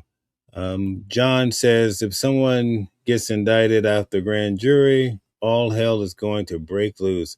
I second that emotion. That's going to be a day of reckoning. Ruben says, good afternoon, everyone. Can you please sing? Okay. All right. So that's a little different. M. Wallen says, that's how I met you in front of Nancy's house. Okay. Thank you. You've been with me ever since. That's amazing. I have so much to cover in regards to that case. Still trying to figure out, it's such a mystery of what happened to Nancy Guthrie, and it doesn't appear that they made any advancement on solving her case. So I'm quite intrigued by that. Ground and Sky says, my heart goes out to Nancy's family. So very sad. Right. Definitely. H2O says, Mel, do you think was a panic room? Okay, not sure what that's about. Joshua says a suit with a Yankee tells everything. Okay. All right. Ground and Sky says, okay, he signals someone. Okay. I can see that. Okay. Grateful Heart. Thank you. All right. Ground and Sky says, please like, share, and subscribe. Okay. Thank you very much. M. Wallen says, I know some young people do shrooms. Okay. I know that too. I can only imagine. Ground and Sky says, that must have been something being so close to all of them. Yes, yes. Sean Diddy Combs is actually coming home. And here's the thing about Carmelo Anthony's appeal, and I know it's a different state, but when I went to Sean Diddy Combs' appeal, there's 3 judges that preside over the appeal, and the one that was actually the head judge, the first thing he said off the gate, he says, listen, when it comes to a jury verdict, it's very hard to turn it around. Okay, so we sat there, I would say maybe 3 to 4 hours. But in order to really make this appeal work, in most cases, you have to have a lot of objections during the actual trial to put things on record. Okay, so I will tell you, when it comes to Carmelo Anthony, there was not a lot of objections. So it's going to be a tough battle. Now, I will say the argument that they're making in regards to accessibility to the courtroom, I think that does carry some weight, because there are various cases, murder cases, that have been turned around for the same cause because individuals were not able to get into the courtroom. So do not be shocked if you see that he gets an appeal. And I also think that if he gets a new trial, I think things are going to go much different. But I do think that if he gets a new trial, it probably won't go to trial. They'll probably come up with a plea deal. That's just my guesstimation. I could be wrong, but I think that's where it's heading. And as someone said to me, if the grand jury comes back with charges on the Nolan Wells case, there's going to be an uproar. Believe you me, the day that Carmelo Anthony gets less than 35 years, you're going to see an uproar. And you'll see an uproar like you've never seen an uproar before. Because a lot of people felt like he should have received more time. But I will say, and I don't want to get into this whole spiel about Carmelo Anthony. I did that last night, so I'll spare you all of that. But one thing's for sure, when it comes to his case, the mainstream media did not put out the real truth of the matter. And what that does is sets people up for failure, because people are walking around saying, oh, he only had a light push on the shoulder, you know? The mainstream media, they were not sitting in the courtroom like I was sitting there. They did not hear, and neither have they released the transcripts yet, right? They did not hear the guy Hudson say that Austin hit Carmelo with a football move, a lineman's drill. First time I heard of a lineman's drill. I just have never been a football player. Or when Jalen says that, Austin started to pick the guy up. So that's why people become so shocked, when the truth comes out, and on the second time around, the case might not have the same power. See, if you have a solid case, right? Think about it. If the prosecution put on a solid case and won, then there's no need to hide any information. That's just common sense, right? There's no need. You could put the transcripts out right away. Boom. There's no need to seal it. Put it out. We want everybody to know, okay? We're going to block out the kids' names or whatever you find necessary, but you should be able to stand on it. It's the same argument that I made to you guys yesterday. The first witness, or they gave a testimony in Carmelo Anthony's case, was the video expert. He didn't highlight what was under the tent, what was happening, right? That's what the whole case is contingent on. So when the defense says, hey, why didn't you put the light under the tent, show us what everybody's doing? I've taken the time to show everybody where Hunter went and sit down. Then 2 minutes later, Carmelo walks in, sits behind him. I'll show you where Austin sat down at, okay?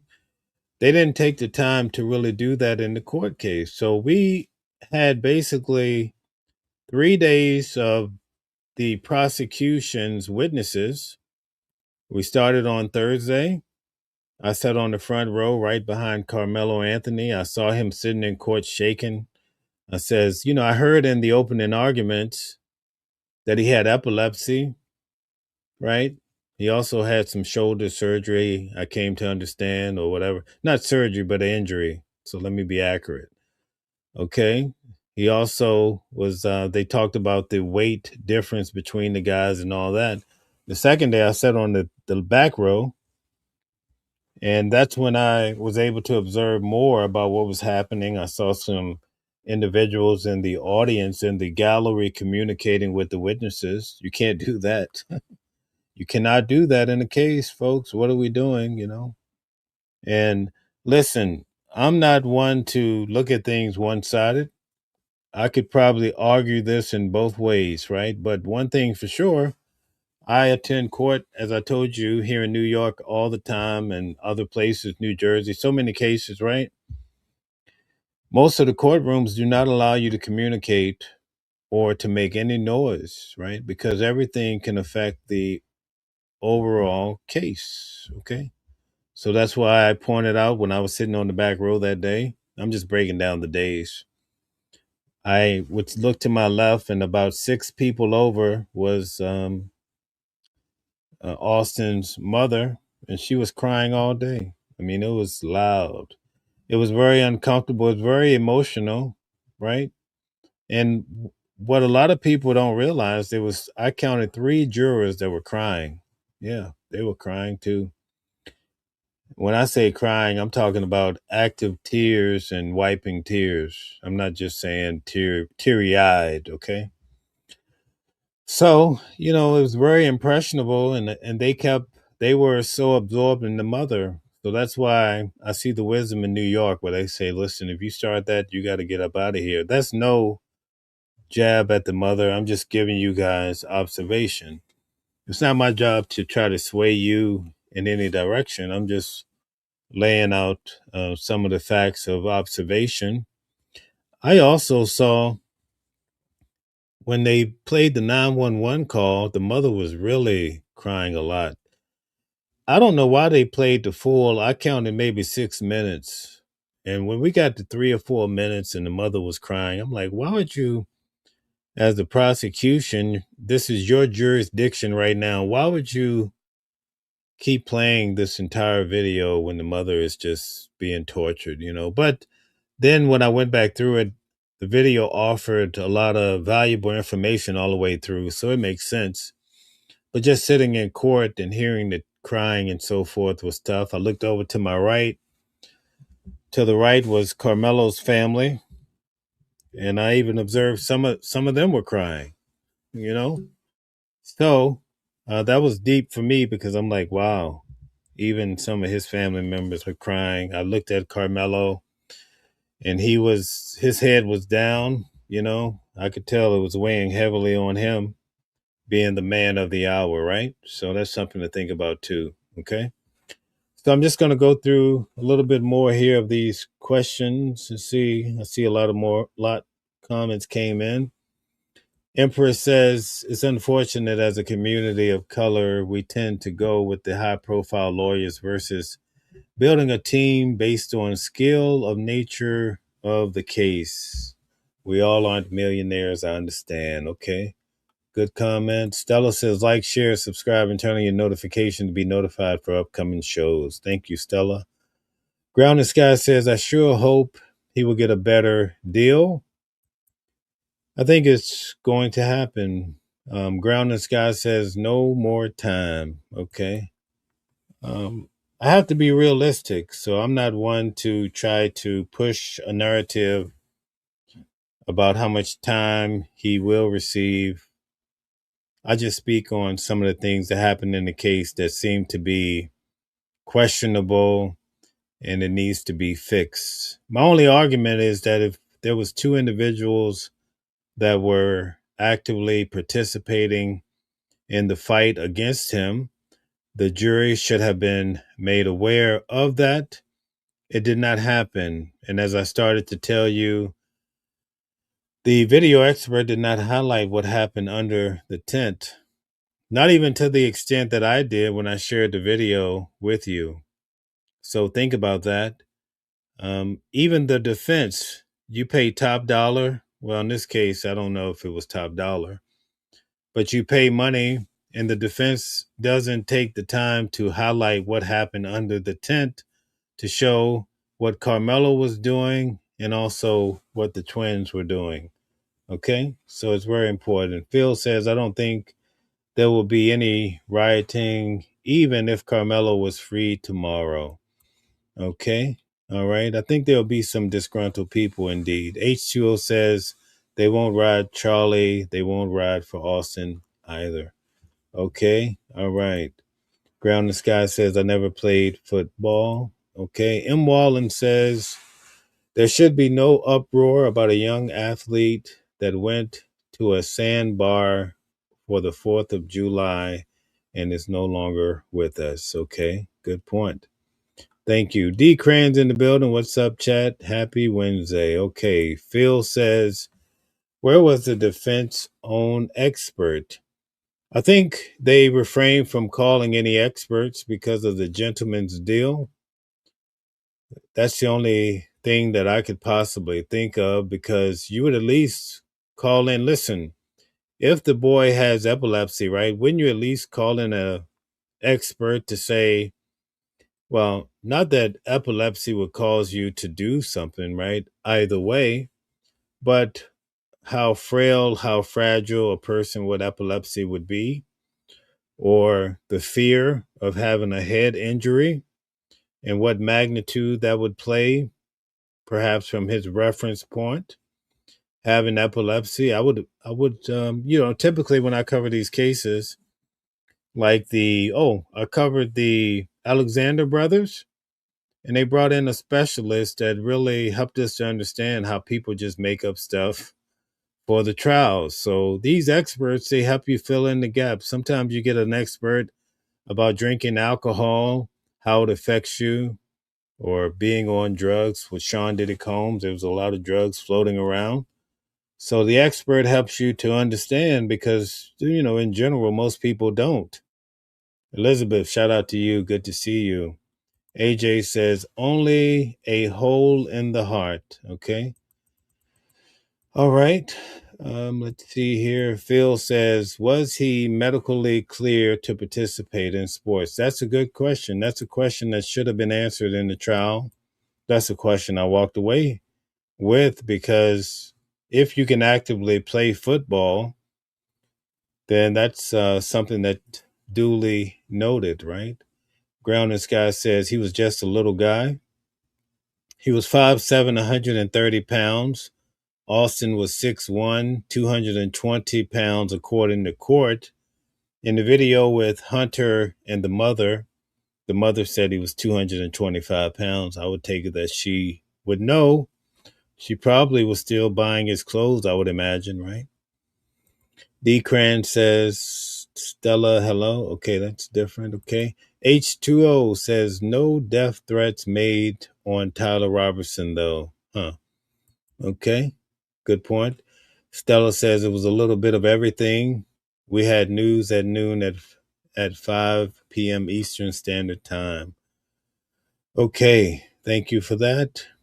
Ground and Sky says, please like, share, and subscribe. Okay. M. Wallen says, we went over the Iran war and Nolan case too. That was at lunch. Thank you, guys. All right. 954. Is that Florida?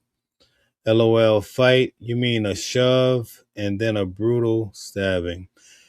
Nope, that's misinformation. That's not what we learned in court. I was there.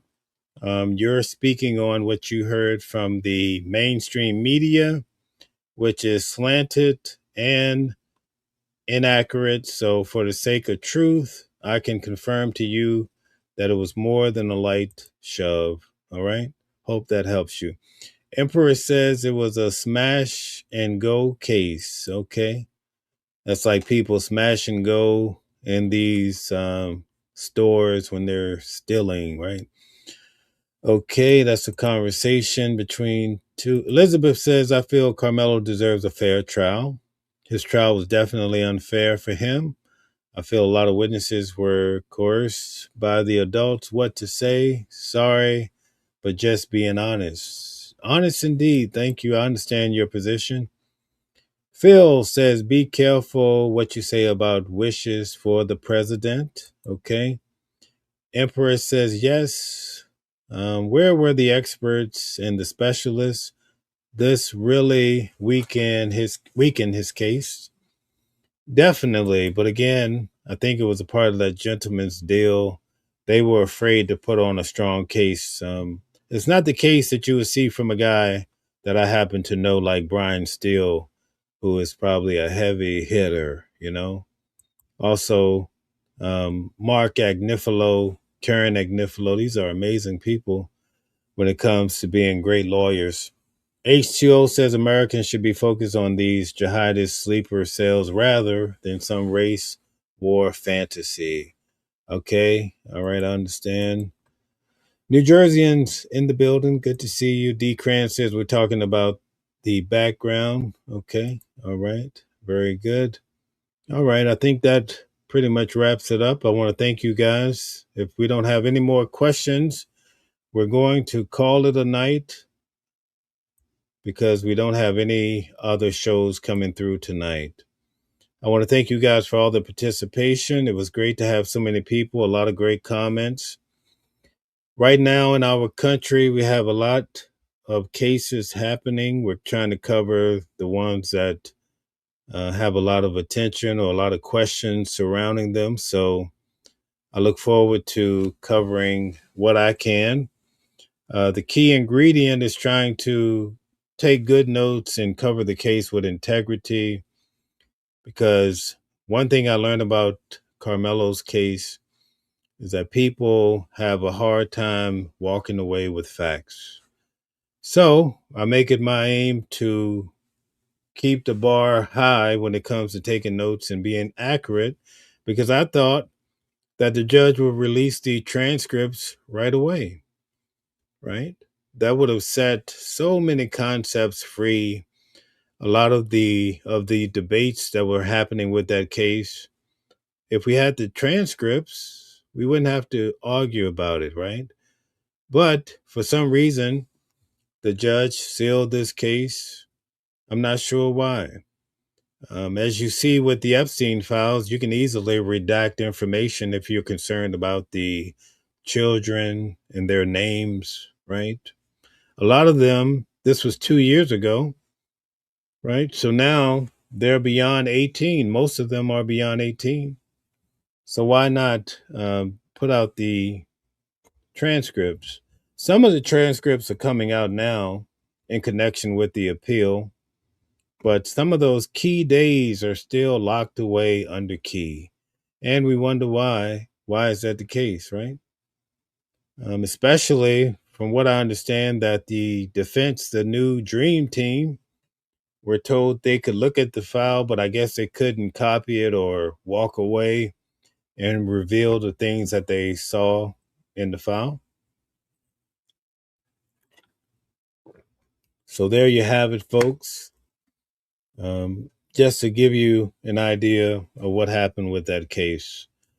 That girl Henny is in the building. Shout out to you. She says, I agree they need to release the transcripts. Now, that girl Henny, she always pulls those transcripts. She's more of a transcript type of individual, even for cases that I think she does not attend. She makes sure she gets the transcripts. So that's amazing. All the reading that goes into these files, that tells you a lot about the person. I'm going to drop the link one final time. If someone wants to come up, you can come up at this time. Within the next 5 minutes, we're going to close out. I will attend to anything else that pop up in the meantime. Ground and Sky says, thank you, Mel, for all the hard work. Thank you. Thank you. Last week, this time, I was in Egypt. And sometimes when we were in Luxor, it was 125 degrees. Can you imagine that? 125 degrees. I couldn't even reach back. I wore pants. There was tremendous flies, and I'm not trying to talk. This is not a negative talk. I'm just telling you what we experienced, right? So some days you'd have to wake up in the morning and say, listen, do I want to wear shorts and be cool? Or do I want to wear some pants and keep the flies off me? So fortunately, I was able to wear linen pants. You know, that was the best investment ever because it was so annoying. Like I went to a cookout over last weekend here in New York, and I said, man, I'm looking for the flies to come over and this and that, but and here we don't have that same experience. I'm not sure why. Okay, but the trip, you can go check it out, the trip to Egypt. I have this video I'm going to put out. And unfortunately, I've been doing a lot of lives. I have a lot going on, a lot of good offers on the table. We have a lot happening. But let me tell you about my last night in Egypt really quick. So we went to, where did we go? We were in Cairo. Yeah, Cairo. And so we went to the place called the Bazaar. And so as I was leaving, I'm going to put the video out when I end this live. Would you believe there was a lady, and I don't know how I happened to film this, right? It was the best moment of my trip, I would say. So I had been filming in the tunnel. There was this guy, you're going to check him out in my video, but he's just talking out of his head. He sounds like a figure from a cartoon character. I don't even know which cartoon, maybe The Littles or something, but he's just talking in his voice or whatever. I passed another lady. She's sitting there, elderly lady. When I go out of the tunnel and by the road, I'm filming the road. I don't know why. Maybe because that's all that's there. All of a sudden, somebody screams, and I film this lady. She runs in front of a truck, a big truck, and kneels down on the road in front of the truck and almost got hit. She stopped traffic.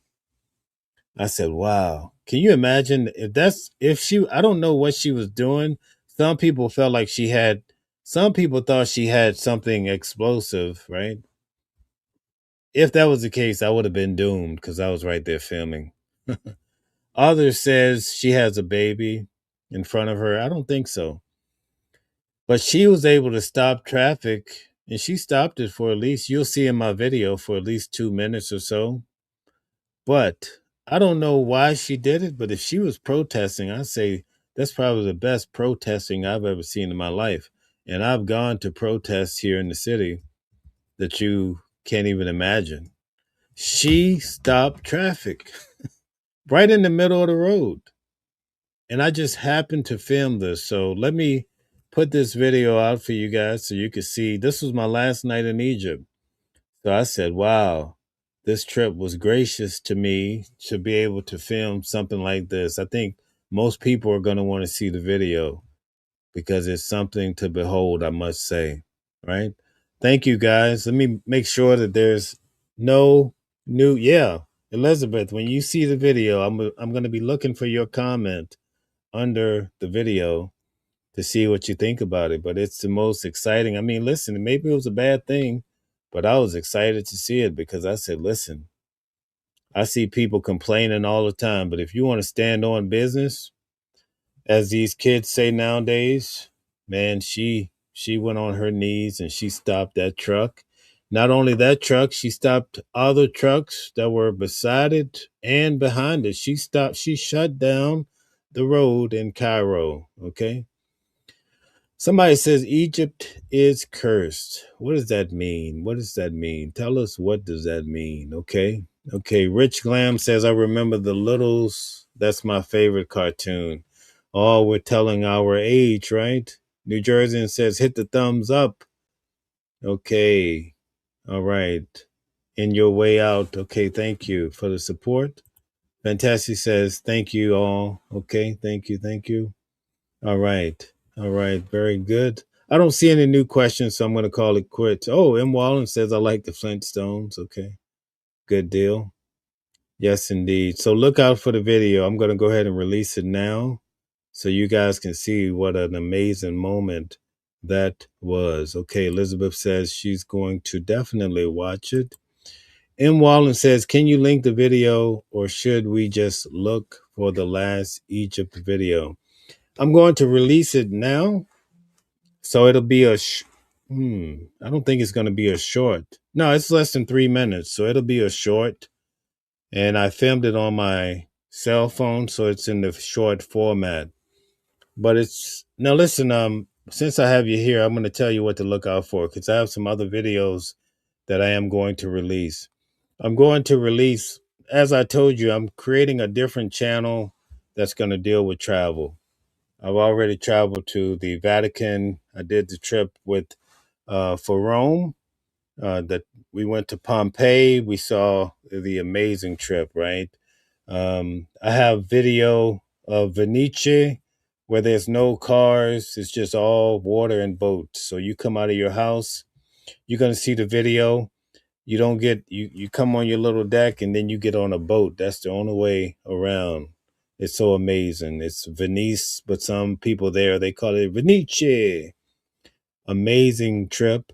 But what's so amazing about that trip, we went to the Vatican, and the Vatican is magnificent, you know?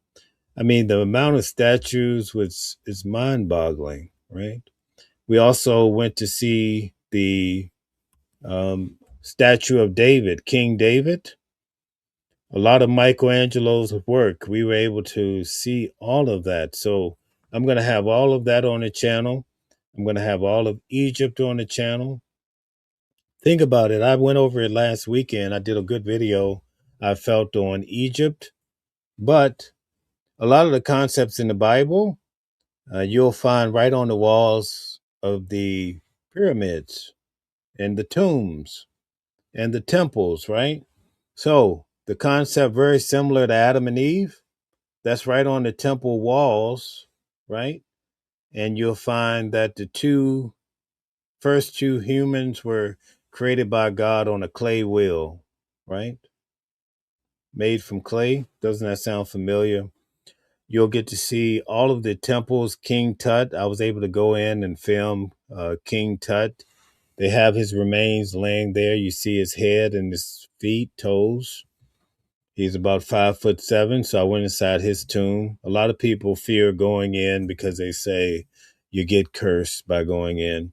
I went into the tomb of Seti, where you actually see that on the walls, they have some people light skinned and then they have some dark skinned. So that's when I asked the tour guide, why is there a difference of complexion within the temple walls? And I couldn't get a clear answer on that. But if you do your research, you start to realize that well, I can't say true Egyptians, but you'll see that the history of the Egyptians is quite intriguing. I have to put it that way, right? I don't want to get myself in trouble. So all of that, what about the tree of life in the Bible? The tree of life, that's on the temple walls. So I put the picture out for that. What about Isis and Heru or Horus, mother and son together? That's at the temple. What about Judgment Day? What about the concept of the devil? All of these concepts, the concept of reincarnation, the concept of everlasting life, all of that was many years before the Bible was even written. So it was amazing because when you look at the hieroglyphs, that was a communication inspired word from God, right? That's what they believe. Well, that's the same concept from the Bible. It's the inspired word of God. So when I walked into the temples and I walked into the pyramids, like I even filmed inside.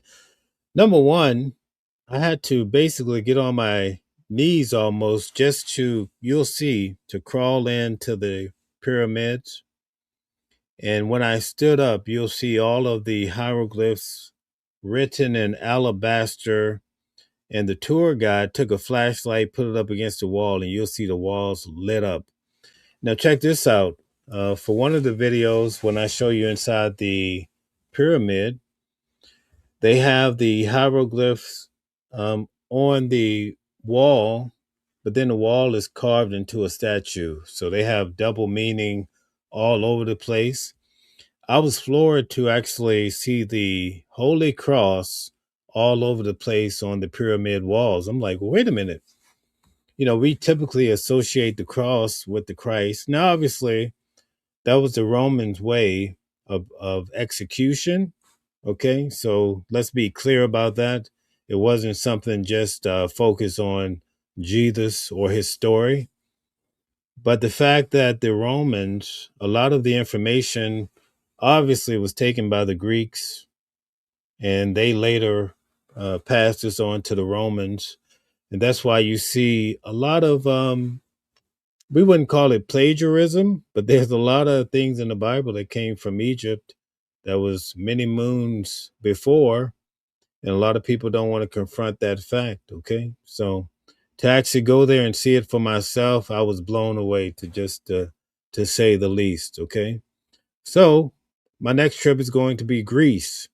I mean, I have a lot of trips coming up. I'm going to London to cover Chris Brown.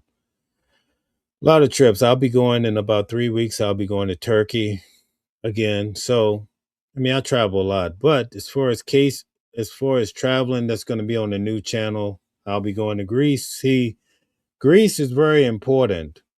If you want to do yourself a good favor, go to the Metropolitan Museum in New York City. You'll start to realize that the Greeks basically took a lot of the ideas from the Egyptians. If you notice and I don't want to turn this into a Bible discussion, so I'm just going to be brief. If you notice, Matthew to Revelation is written in Greek. Okay. So the Greek influence, the Greco-Roman time is packed with so much. And on this trip, I learned so much about it. But remember, I'd already went to Rome and I had some high level teaching. We learned about the clock and they taught us, all about the clock from the reference point of the Romans. Then I went to Egypt and found out that they had, I'm sorry, I said clock. I meant to say calendar. But then I went to Egypt and I learned that no, they cornered the market on the calendar. But that's not what I learned in Rome. So the Romans,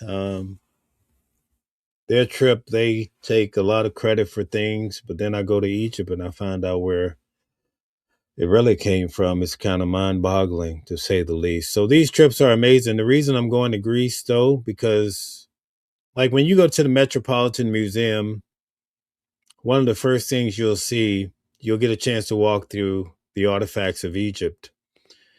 And they were communicating with their holy writings. So you might see the owl, you might see all sorts of things, right? So when the Greeks went in to do what they did to the Egyptians, they picked up on a lot of that design and, Isis and Horus and the falcon.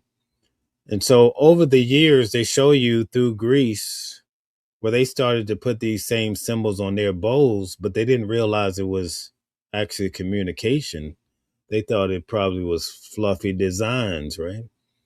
So in time, the Greeks really took this whole concept of God and they took it to a higher level and they created a whole pantheon of gods. And you know how it goes, Zeus, and I don't have to tell you guys. But then you get to the time frame to where Jesus comes on the scene. And so that's when you start to realize that they had a great hand in a lot of the writings and the concepts that came out of Rome. So I'll leave it at that. I don't want to get too deep into that. I already covered that. All right, so that's going to be it. So Greece will be the next great trip. It'll all be on the next new channel where we're going to just talk about that. There's another channel.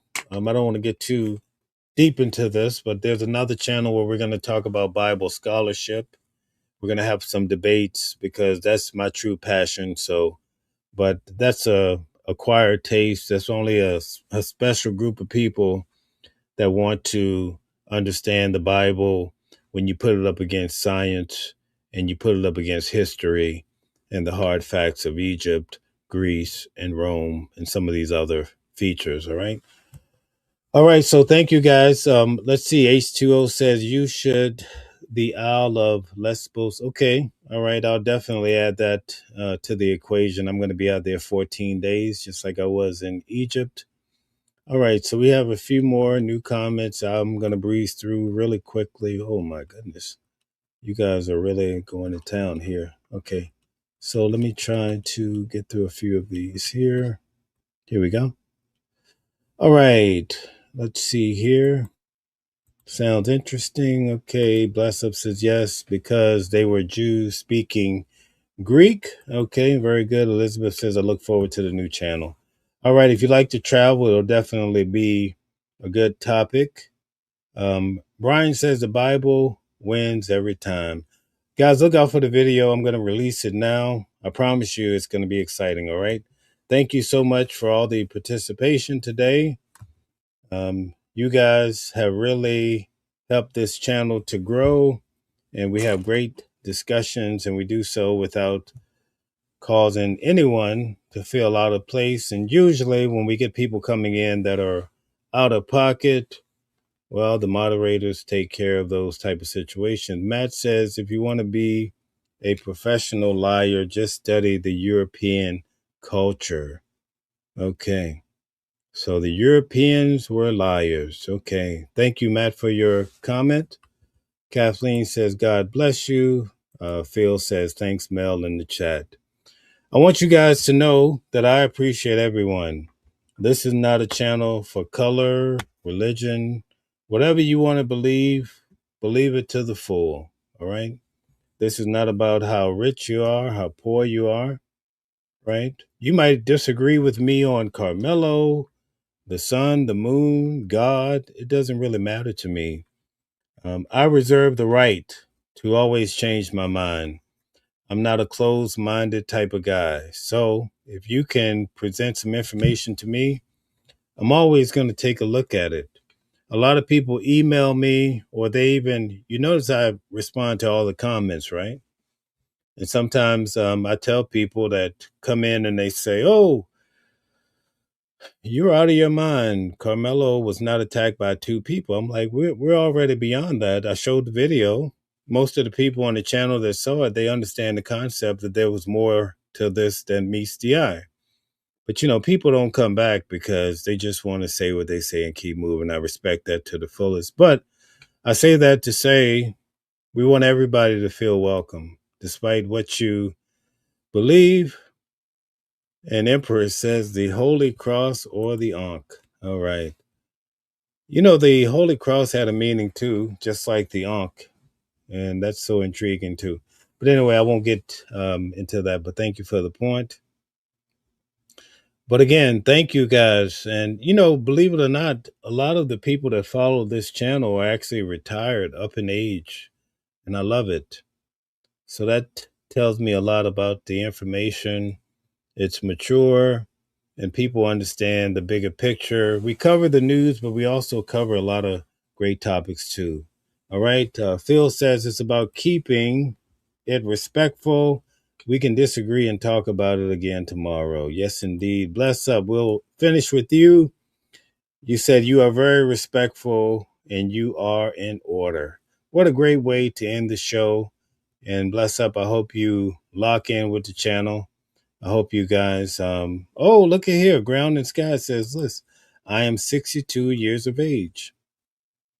That's amazing. I think 60% of the people that tune in to Watching the World are 55 and older.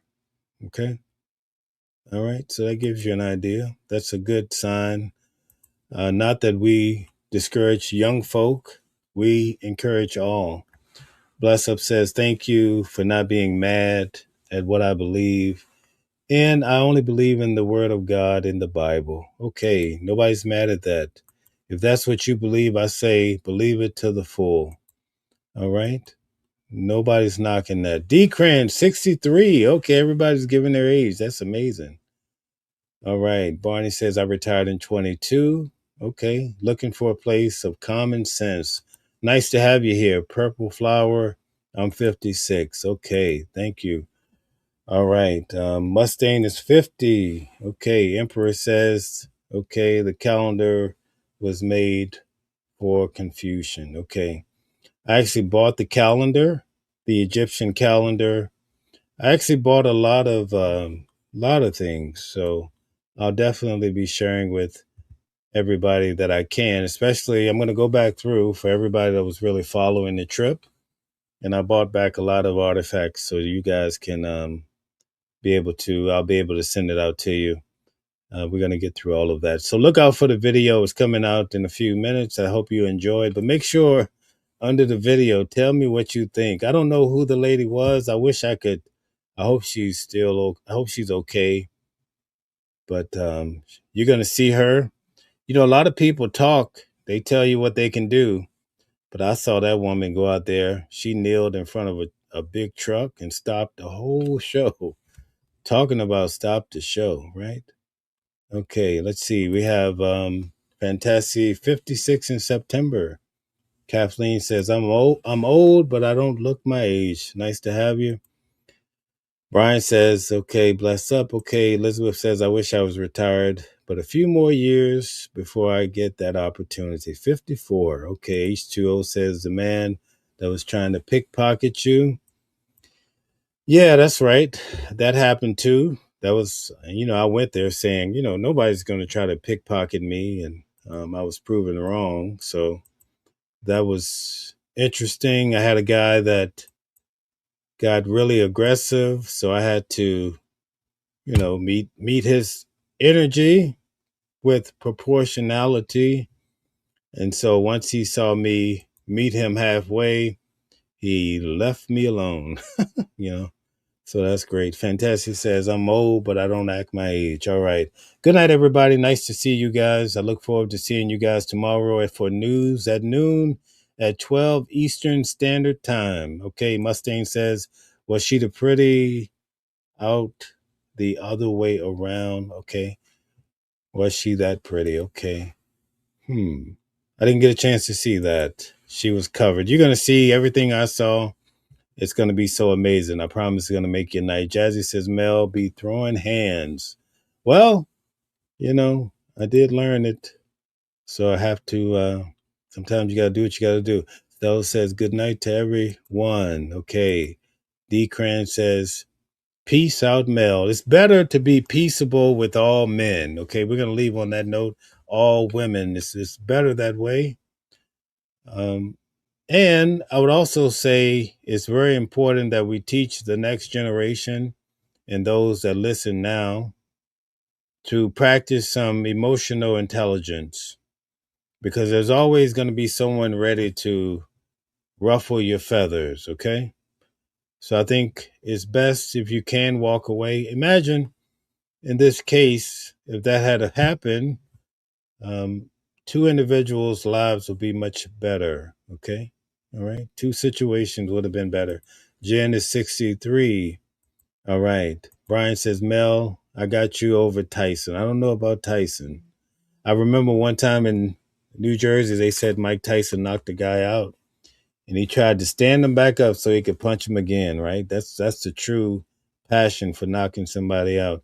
Ground and Sky says, poll was 46-54. Which way? 54 against, for Trump or against Trump?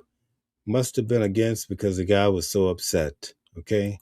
Kathleen says, yes, I like Trump. Nothing wrong with that. Thank you for being vocal about it. Yes, indeed. New Jerseyan is in my family, and she knows that I come from a family that likes to put their hands on, well, the older generation like to throw those fists, you know?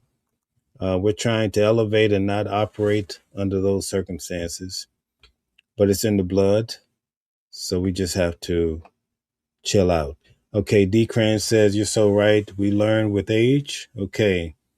And Ground and Sky says 54, no. Okay, thank you. That's what I kind of figured. H2O says 100 Democrats vote against funding BB. All right, okay. All right, so Brian loves New Jerseyan. D. Cran says, Mel, we are old school. Yeah, it looks like this is an old school channel. H2O says, breaking news. Okay, all right. Have a good night, everyone. I really do appreciate you from the bottom of my heart.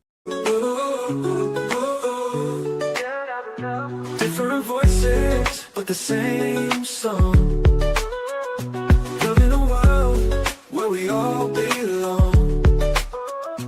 Kindness leading the way, breaking the chains. In the symphony of love, the thing remains. Embracing diversity, brighter days in sight. Watching the world sharing love and light. Hearts beating as one in our peaceful flight. Colors of harmony, painting the night. United we stand in love's pure might.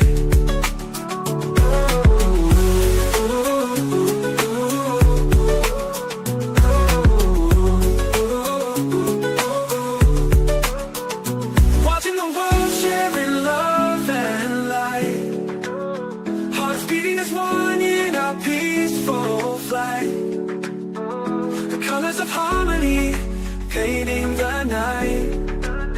United we stand in love's pure might.